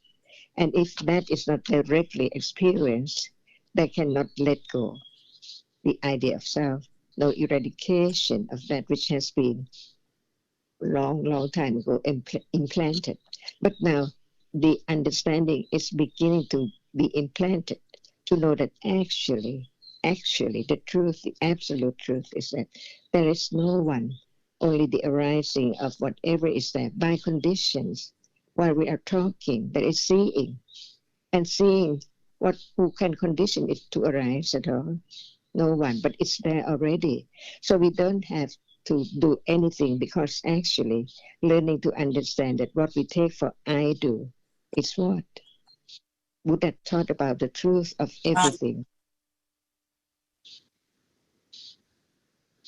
To be conditioned of understanding little by little of what is there now. And this is the way to enlighten the truth, not just learning and understanding the concept of the truth. For example, at this moment, hardness appears as usual, as before hearing the truth of it.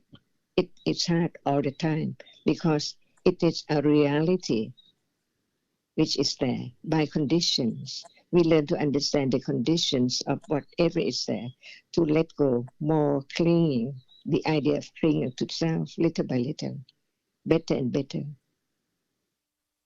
until there can be direct understanding now of that which has been heard a lot, no expectation that there can be higher understanding, level of the beginning of the object appear as it is, clearer, little by little. But when we use the word clear, it's not as so sudden. It takes quite a long time from now. See, what is heard can be studied, considered, to understand hardness as not a bed or thing at all. Only that at that moment can the other reality appear. Impossible. So the understanding and more firm understanding, confidence of the truth, little is there. That actually the idea of taking it for something is still there. Even it's not there, no touching. but there is the idea of it's still there. But the truth is that it's there only when it's experienced. Is that true? Beginning to study, to learn to understand the hidden truth. It's not there, but no thought about it, no word about it, to know that it's not there anymore. Life is just in a moment of experiencing, which is a reality. It's conditioned to arise, to experience, to be that reality which experiences only, no shape, no form at all, no color, no smell, just arise to experience. Now, no one makes it arise at all. It's there by conditions. To let go the idea of I can do, or it's there, or it's something. In truth, it's not there anymore. Whatever is experienced now, all gone. See? That's why from birth, each moment, just arising and falling away, up to now, and up to tomorrow, and up to the moment of death, and then up to moment of next life. No one at all. Just understand the truth, and right understanding begins to develop more when there's more consideration about the truth of that which is now appearing. The truth is that it's not there anymore. What appears is just the image, shape and form. When we can break it all up, it cannot be taken for anything. And the truth is that even right now, it's that arising and falling away by conditions. So it's not only no thing, but actually there's no me too. So what is I? See, if there is no understanding, what is this moment? Without seeing, can there be I see? Without hearing, can there be I hear? And without seeing for I, it's gone. So where's the I? Sunyata and anatta. Whatever arises falls away. Can there be as much clinging as usual? To understand that actually we cling to nothing. It's not there anymore. But a reality which marks and remembers is there, just marking, remembering what is experienced each moment. Otherwise, they cannot be taking what is what now. And this is the way life is from moment to moment.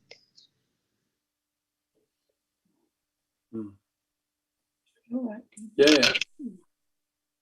Thank you.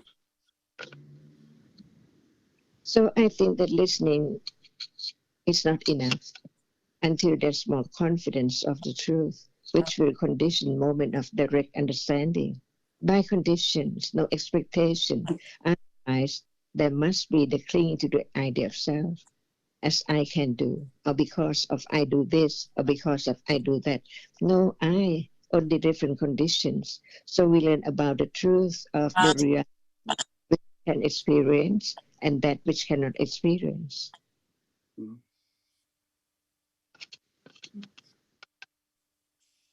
And this is why we use the word reality, absolute reality, or Dhamma. Not the word, but the truth. What is there is real, not under anyone's control, and it's gone instantly, unknown, until the moment of enlightenment, which is not easy and not so very quick.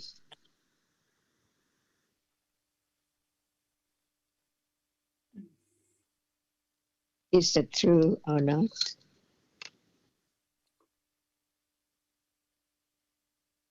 This moment, not the same moment. Hearing this moment is not hearing just a moment ago. Who knows that it's completely gone? Yes. Slipped away each moment, secretly.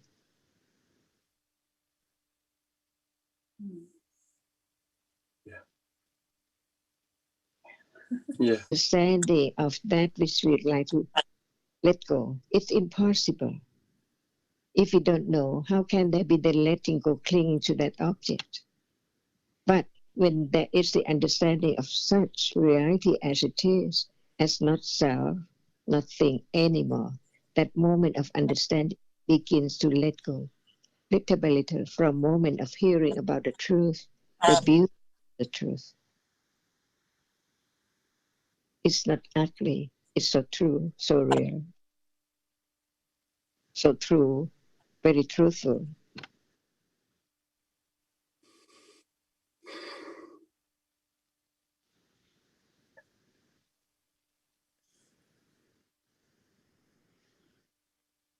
So no matter we think in terms of science or whatever, it's not the moment of understanding the truth of that very moment as no one and nothing at all.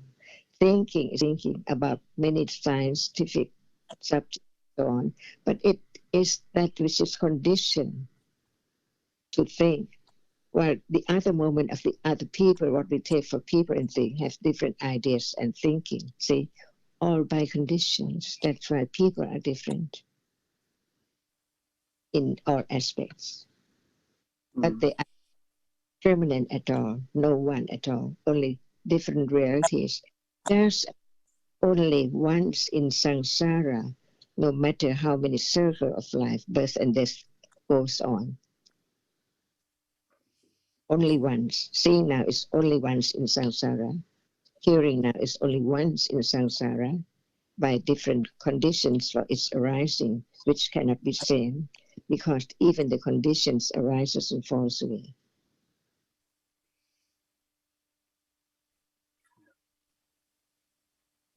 Just letting go from understanding little by little. It's not try to go somewhere, try to meditate or concentrate or think about it. It's all the time. No understanding of what is there now. So it cannot be right understanding because it cannot understand this moment as it is.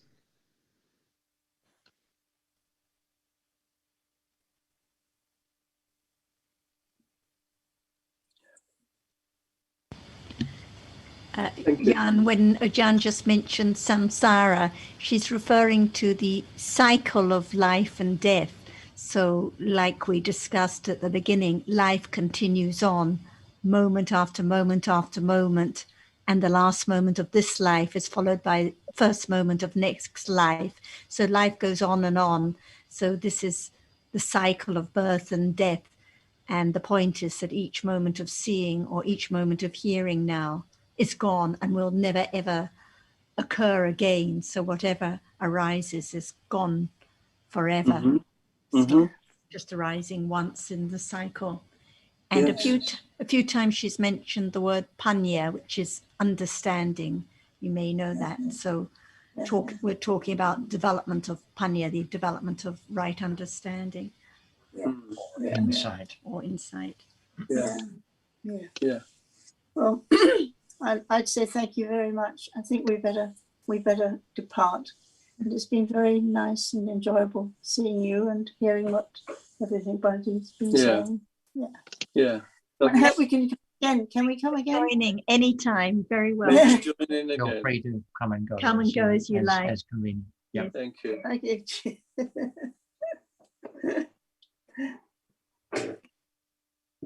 Now, how do we?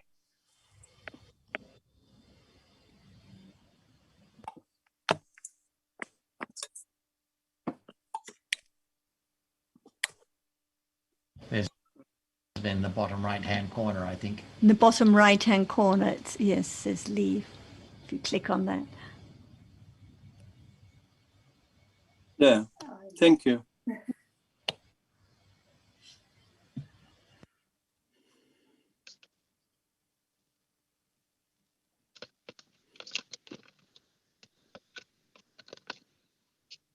Back to Nina's question about pariyatti and discussing more about pariyatti, and 2 or 3 weeks ago, you made a useful comment, Ajahn. You were saying that because often we talk about intellectual understanding, but you were making the comment that usually what people take for being intellectual understanding, especially in the beginning, is not pariyatti at all. So if we just repeat Nama's experience and Rupas don't experience anything, and the meaning of Panya is understanding, and there are 52 Chaitasikas, this is just repeating details. So it's not the understanding of reality at this moment. It's the story, yeah. And then Ajahn speaks about seeing and hardness. But while she's speaking, there are conditions to consider it. But while we are not listening, we are all the time really forgetful. But that is life, because otherwise we expect something. By conditions, see? Yeah, yeah. Because we regret a little that why, when we are listening, we consider more. But usually, no idea of seeing and hardness, and not at all. We don't consider it, and some regret about it. But I know it's conditions, and that's still thinking about I that is regretting and not having useful reminders. And I think no expectation. Ajahn repeated that a lot. I think that is very good. No expectation. I think there can be thinking about it that one is not actually conscious of, because sometimes one is suddenly aware that, oh, I've been that line of thought has been occurring, and we weren't aware of it. So I feel it's not as hopeless as as it may seem, Nina. There are conditions too that it occurs. Some cold or something, reality. Yeah, I didn't hear Tadao very often. Maybe Tadao has some questions.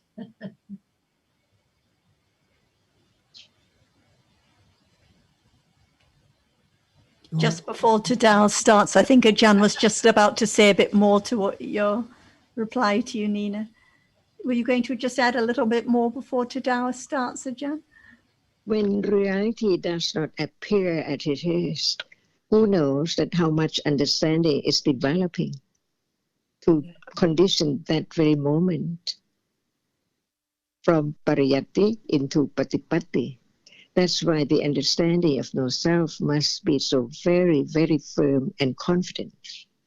Otherwise, there must be regret at that moment, no understanding. How come? Because of what we don't know. Attachment and ignorance is there. See, that has to be known either too, also, because if there is no understanding of that, there must be the idea of self there. It's so very, very clinging. It clings so much to that, deeply rooted. That's why the implanting of understanding that no I has to be there from the very beginning, to let go little by little of I am listening, I understand this or that, and so on. Because the reality has its characteristic. Now, that cannot be known yet, because not enough understanding. So it depends on conditions. The condition is enough to what degree of understanding, of experiencing the truth. If there is still thinking, it's there, which is not known as lopa, is there. It lurks, it's there for everything, no matter what. Even panya, it would like it to develop so very great in the beginning, very soon impossible. That is not letting go. That is clinging to different object. Because usually in a day we cling to the sensuous object and the idea about sensuous object. But when it is the moment of listening and considering and begin to understand the truth, that it changed from what you used to cling to, the sensuous object, into clinging to the result, just want it to be object of direct understanding instantly. or very soon. And that is a hinder of the path which will lead to letting go. When there is only understanding, that is moment of attachment as well. So when it is the second truth, that which should and have to let go is the clinging. Lopa is there. There must be the understanding of Lopa when it's there and let go at that very moment. Otherwise, it's there. Nothing can let go. But when there's the understanding of it's there by Lopa, at that very moment, no idea of self would like to have it more understanding and all will not be there. As usual, little by little, to know the Lopa, to begin to see the Lopa, and to know the path that it has to do without Lopa. We cannot force let go. If there is no let go, it's conditioned to. What about 1,000 years ahead? Patient, kappa, see? It will let go the desire to have it now or in this. Yeah. But depending on more more understanding only.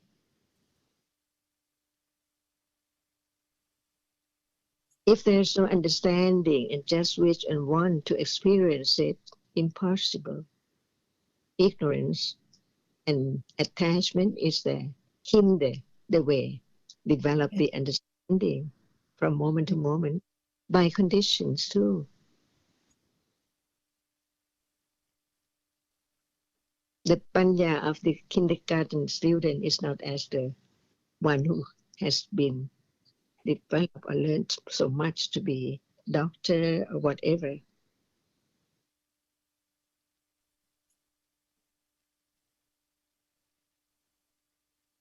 No eye is the best thing. So true. Nourish it, hearing, considering, letting go little by little. No matter it's a very happy moment, a very sad moment, it should be known at that moment. Otherwise, it cannot let go of self and people and things. Even right now, what it's saying, it has to develop to begin to understand that actually it's only that which impinges on the eye base. Only that which appears, no thought about the shape and form yet. Beginning to study, to understand that which experiences and that which is experienced as it is, nothing there. Only it can be seen. That reality can be seen only among all other realities. Only one reality, but it seems like so many things in there which is seen by thinking with the idea of something deeply rooted from moment to moment because of ignorance. If panya is not the moment of direct understanding with direct awareness, it's not understanding the truth of it yet. Because even now, hardness is appearing. If there's no understanding of it, how can there be letting go it as what it is?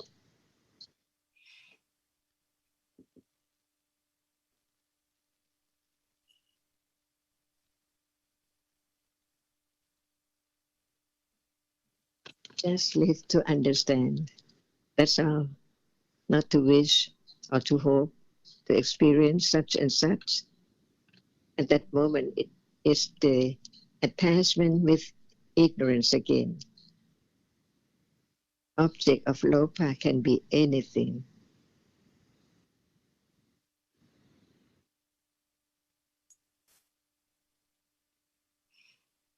And there are many degrees, many aspects of lopa that which can be eradicated in the beginning is when it arises with miccha titi, sakaya titi, wrong understanding, which take things from reality, which is not there anymore.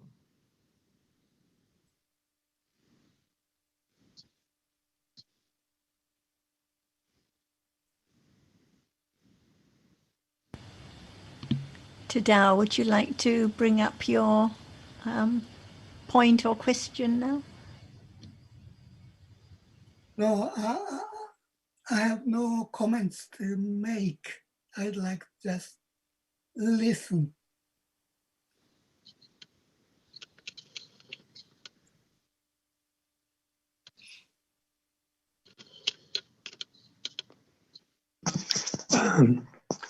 Hello, Tanajan. I wanted to ask about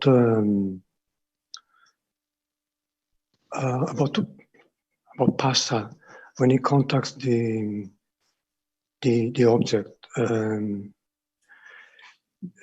because it's the first citta in a process is not seeing. It's adverting consciousness, which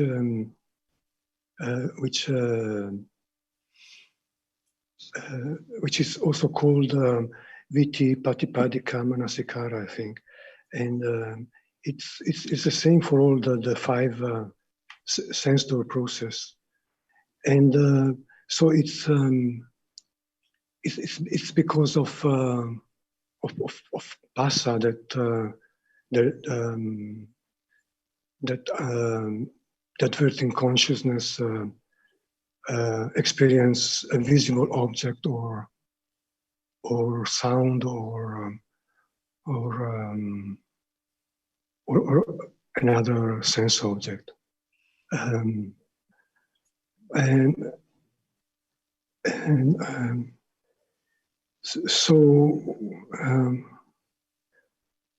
you explain more about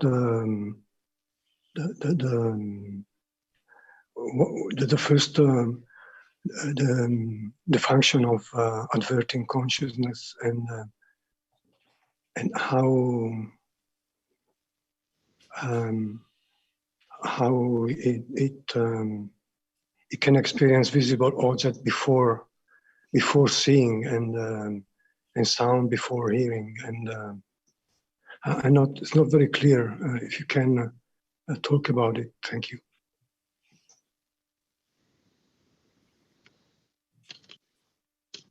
Are you asking about Passa? Yes, about Passa. That's right. Passa. Without Passa, can citta arise? When we understand what that is, we know that there is not just one reality which can experience an object, but there must be many different realities which arise to experience object, but it has its characteristic and its own function.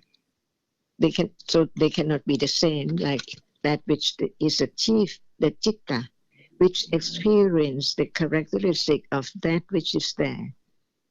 But it does not take it for something at all. It just experiences to see what is there so clear, like the one who doesn't have the good eye cannot see anything clear, but the one who has good eye can see that object, the same object, clearer. So the citta is the chief of experiencing the characteristic of that which is experienced only. But it cannot do other function. It cannot remember. It cannot feel. And Passa is a reality, which is not the rupa, because it can experience an object. And its function is not the chief of experiencing. It just contact. It knows that there is the object, and it contact that particular object, and the other reality which experiences that object arise together with it. That's why it is ahara paccaya, because as soon as it arises, citta and cittasika arises to experience the object which it contacts. So it arises with each moment of citta, but it's not citta.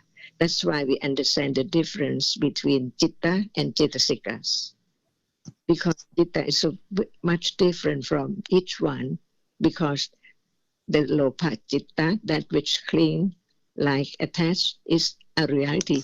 It cannot change its characteristic to be attached instantly to the object. And the other reality doesn't like the object at all. Aversion is there, different from attachment. And phassa is not either attachment or aversion. It just performs the function of contact, that which is there. And then citta and cetasikas arise to experience the object only that which contact. It cannot just experience the other thing which phassa is not there contacting. Is it clear now? Each moment, no matter what moment, there must be phassa together with citta and other cetasikas. It performs only its function just to contact. And it's the reality which experiences the object only at moment of contacting. Because it is that which experiences. If it does not experience, how can it contact that object? To condition the other reality which experiences just arise together and experience the same object. So even at moment of vipassana or moment of enlightenment, sotapatimaki, sotapatipala citta, or any citta, there must be contact, because without it, citta cannot arise. And because of its function that bring about the other realities, it is ahara paccaya, patsahara. Because whenever it arises, the other citta and cetasikas has to arise together with it, experiencing the same object. It cannot experience the other object which phassa does not contact. So it's not anyone, no one there at all, because that is the characteristic of a reality which arises to perform its function any time of experiencing any object, even while one is asleep. Whenever is citta, there must be phassa. Experience that object, and it is ahara for the other citta and cetasika to experience the same object, to perform their function. So no doubt about phassa, or still there is doubt about it? Can it be known? Still. Can it be directly experienced? It must be experienced. That's why what are there in daily life which appear can be object of understanding, but that which does not appear in daily life, and if anyone tries so hard to experience it, can it be known or directly experienced? No way. Impossible, because only panya which knows it, depending on conditions, because panya understands the anatta-ness of everything. Nothing can be chosen to be the object at all. So life is this. No one, it only goes on by conditions from moment to moment, that's all. This is the way to let go. This is the deep and subtle path, letting go the idea of self, the clinging to what is there as something. Ignorance is there. So as long as there's not enough panya, it cannot let go perfectly or absolutely the idea of self. That's why the development of panya begins from hearing, considering, pariyati, well enough, so well enough to be satyayana of the noble truth. It's now, no need to go anywhere, no need to think so much about it, but to understand the characteristic which is now appearing as we have heard from the words of the Buddha, which seeing sees now, hearing does not see, it hears. And phassa, contact sound, otherwise hearing cannot arise. At this moment of seeing, there is not only citta, there must be cetasika, the phassa cetasika, arising together with other citta, depending on conditions, what citta is there, by karma, as a result, or whatever. So many realities as conditions which it's not known now, but it can be known little by little, and let go. From knowing that, it let go the idea of self little by little. By conditions, see, And that is the understanding of Khanti Parami, Satya Parami, because this is so true, Nekhamma Parami, Adidana Parami. Have confidence of the path. This is the only way. At moment of understanding what is there now, little by little. Even that which appears now as the picture of something, see, but Panya has to understand that it's not the moment of understanding. The moment of understanding is the beginning of not forgetting that what appears is only that which impinge on the eyelids only. So it let go the other thought about things in the picture and whatever appears as something, little by little. And is this the question about Pasa to answer? And about? your comment about Panchadwara Vajana or Vitipatapadaka Manasikara, the adverting citta, the function of Pasa is just the same. It depends on what visible object Pasa contacts as to whether that citta arises at that moment and so on. So when we say that depends on Pasa for seeing to arise, it's the same with the adverting consciousness. Before that, it depends on Pasa for that adverting consciousness to advert to that particular visible object at that moment, to be followed by the seeing consciousness which sees that object. So was anything different about the adverting consciousness? Yeah, also about Pasa, and it also needs, because it's not Vipaka Chitta, it's Kiriya Chitta. So, and it's the first Chitta that of the process. And it also needs Vitaka for Chitta to experience that object. So I was just trying to consider about these differences between the adverting consciousness and the seeing itself, and also it's the same Chitta 4 or 5 objects, and as Ajahn was saying, it's and it's also ahara pachaya. Yeah, it's the way just to show us that there's so many conditions and no self, and the point is not trying to understand all the details as I'm trying to do, but to let go the idea of self, which can understand Pasa or anything, or any other reality. And the Bhavanga Chitta, or it has to have fallen away.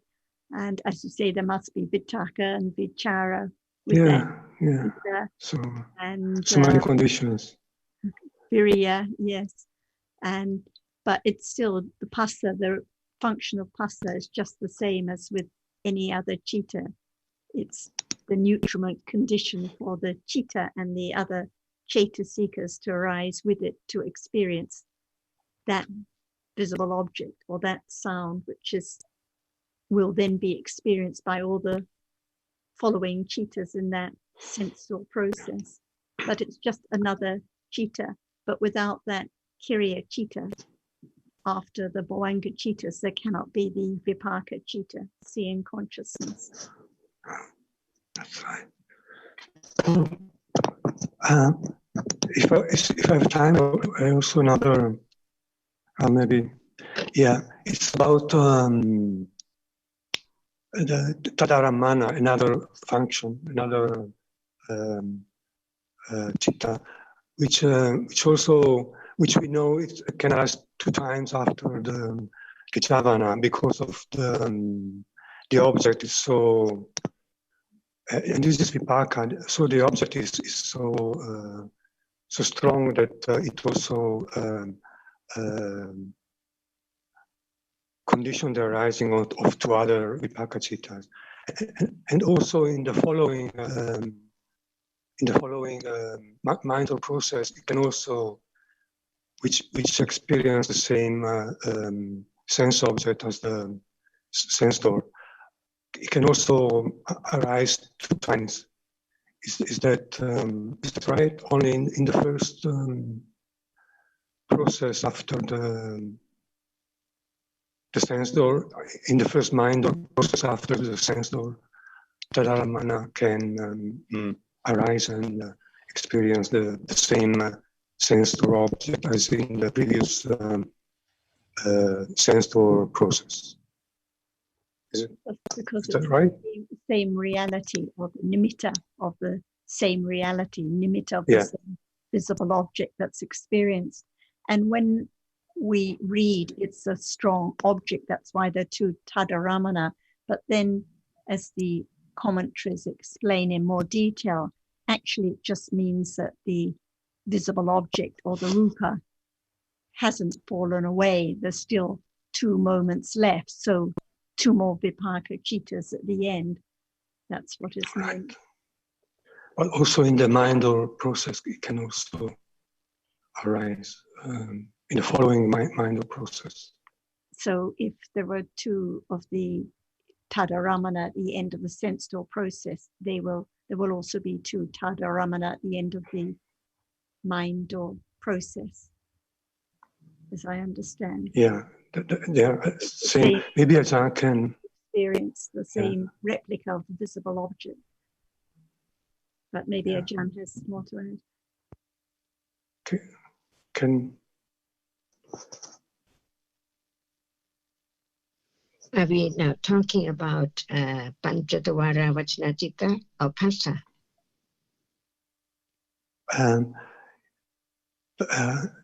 Actually, the one. Yeah, if you can also talk, if you can finish about Panchadvara Vajna as well, Ajahn, please. So Panchatavara Vajna is a function of Citta. Any Cetasikas arising together with Citta at that moment, but Citta also has its function too. 14 functions of Citta, and one function is the function of Panchatavara Vajna, because at moment of Bhavanka, no experiencing of any object appear at all, because it experienced the object without the vara. No need to have any davara, because it has the same object as object before death of last life. No need for any davara at all, because it's not the object of this world. But when there is moment of experiencing an object in this world, not Bhavanka, when it is a sensuous object, there are 5 dvaras for 5 objects. And before Panchatavara Vajna can arise to experience the object which impinge on the senses or the bases, there must be Bhavanka. And Bhavanka cannot experience the object at all of this world, because the object of Bhavanka does not appear at all, because it experiences the same object as we said. So we can see the difference between moment of Bhavanka and moment of experiencing object. 6 doorways are different. The 5 doorways, there must be the rupa, which has its characteristic, which can impinge on its proper object or base. It can impinge on the proper base for it. For example, what is heard, the sound cannot impinge on the eye base. It has to impinge on the ear base. That is the quality, the characteristic of different reality as anatta. No one can change the way it is at all. But the rupa is not that which is phassa. It's only the rupa, the special rupa. It has its special characteristic, which can be the base for the object to impinge on it. So Panchatavara Vachana is the first citta which depend on doorway to experience an object.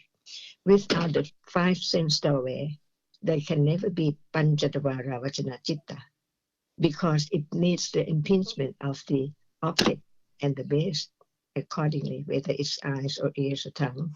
And at that moment, the Pavanka cannot experience the object. As Pavanka, the last one, Pavankupachata, the last Pavanka in that period, has fallen away, it conditioned the Panchatavara Vachana to advert to the object which impinge on the doorway. But at moment of adverting, it cannot see, it cannot hear, it cannot smell at all. It's not its function. Its function is just turn toward or advert to the object which is there, impinge on the eye base or ear base, for example. So it just arises to advert to that object. It cannot experience, cannot see. And after that, it conditions the moment of that which arises to experience, to see the object, only that, and then fall away.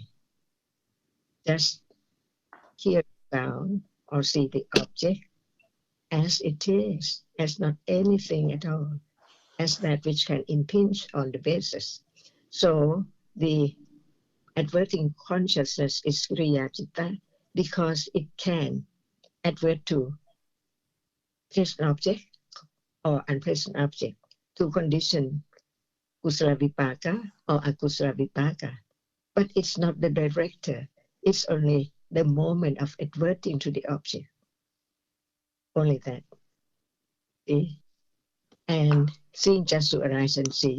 And as the rupa hasn't fallen away yet, that's why the seeing condition, anantarapajya, samanantarapajya, for sampatichana to arise and falls away.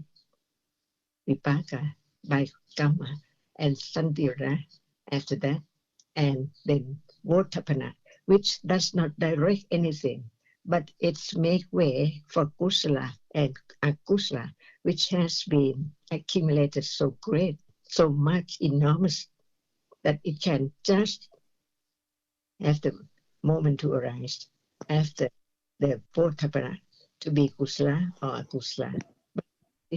By accumulation, Pakatupanishya, Pachaya, and so on. See, 7 moments. These are the functions of citta, which cannot exchange at all. Seeing cannot ask the hearing to see at all. Never be anyone or anything. They are all different dhammas, different realities.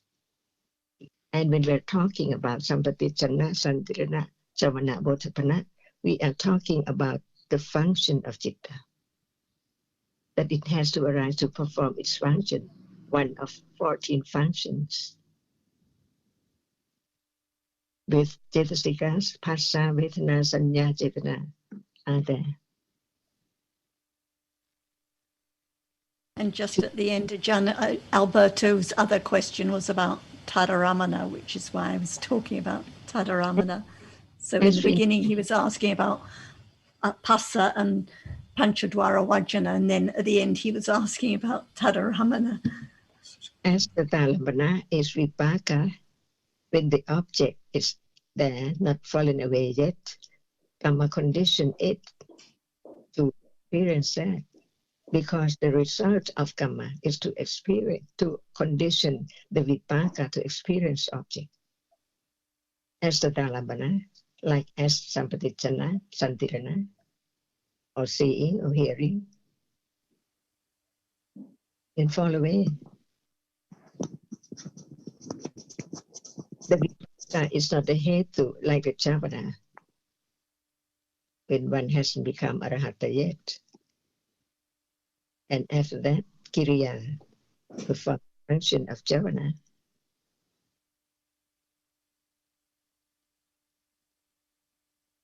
The way it is, the way Dhamma is, just to understand that no one can make it arise, no one can change its way, because they're absolute Dhamma. Paramada Dhamma, Abhidhamma, Ariya Satya Dhamma.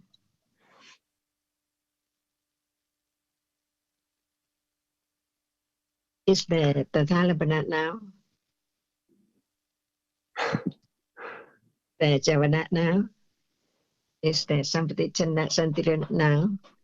See, so what can be experienced is that which is now appearing.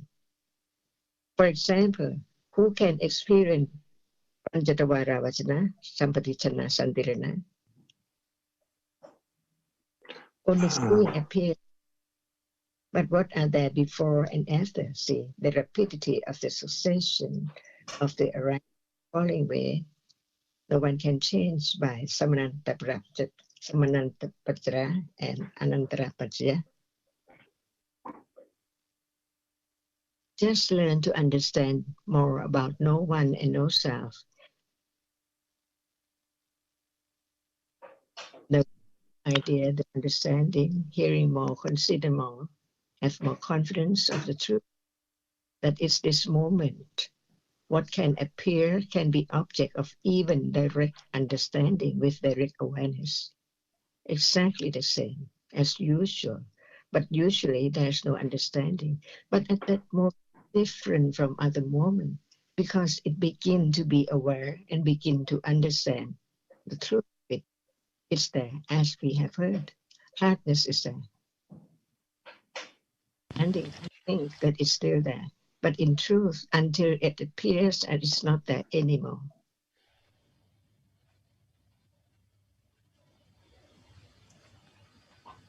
Thank you very much. Thank you. Yeah. คุณครับอาจารย์ สวัสดีค่ะ สวัสดีค่ะ Thank you. Bye bye. Thank you, Ajahn. Thank you.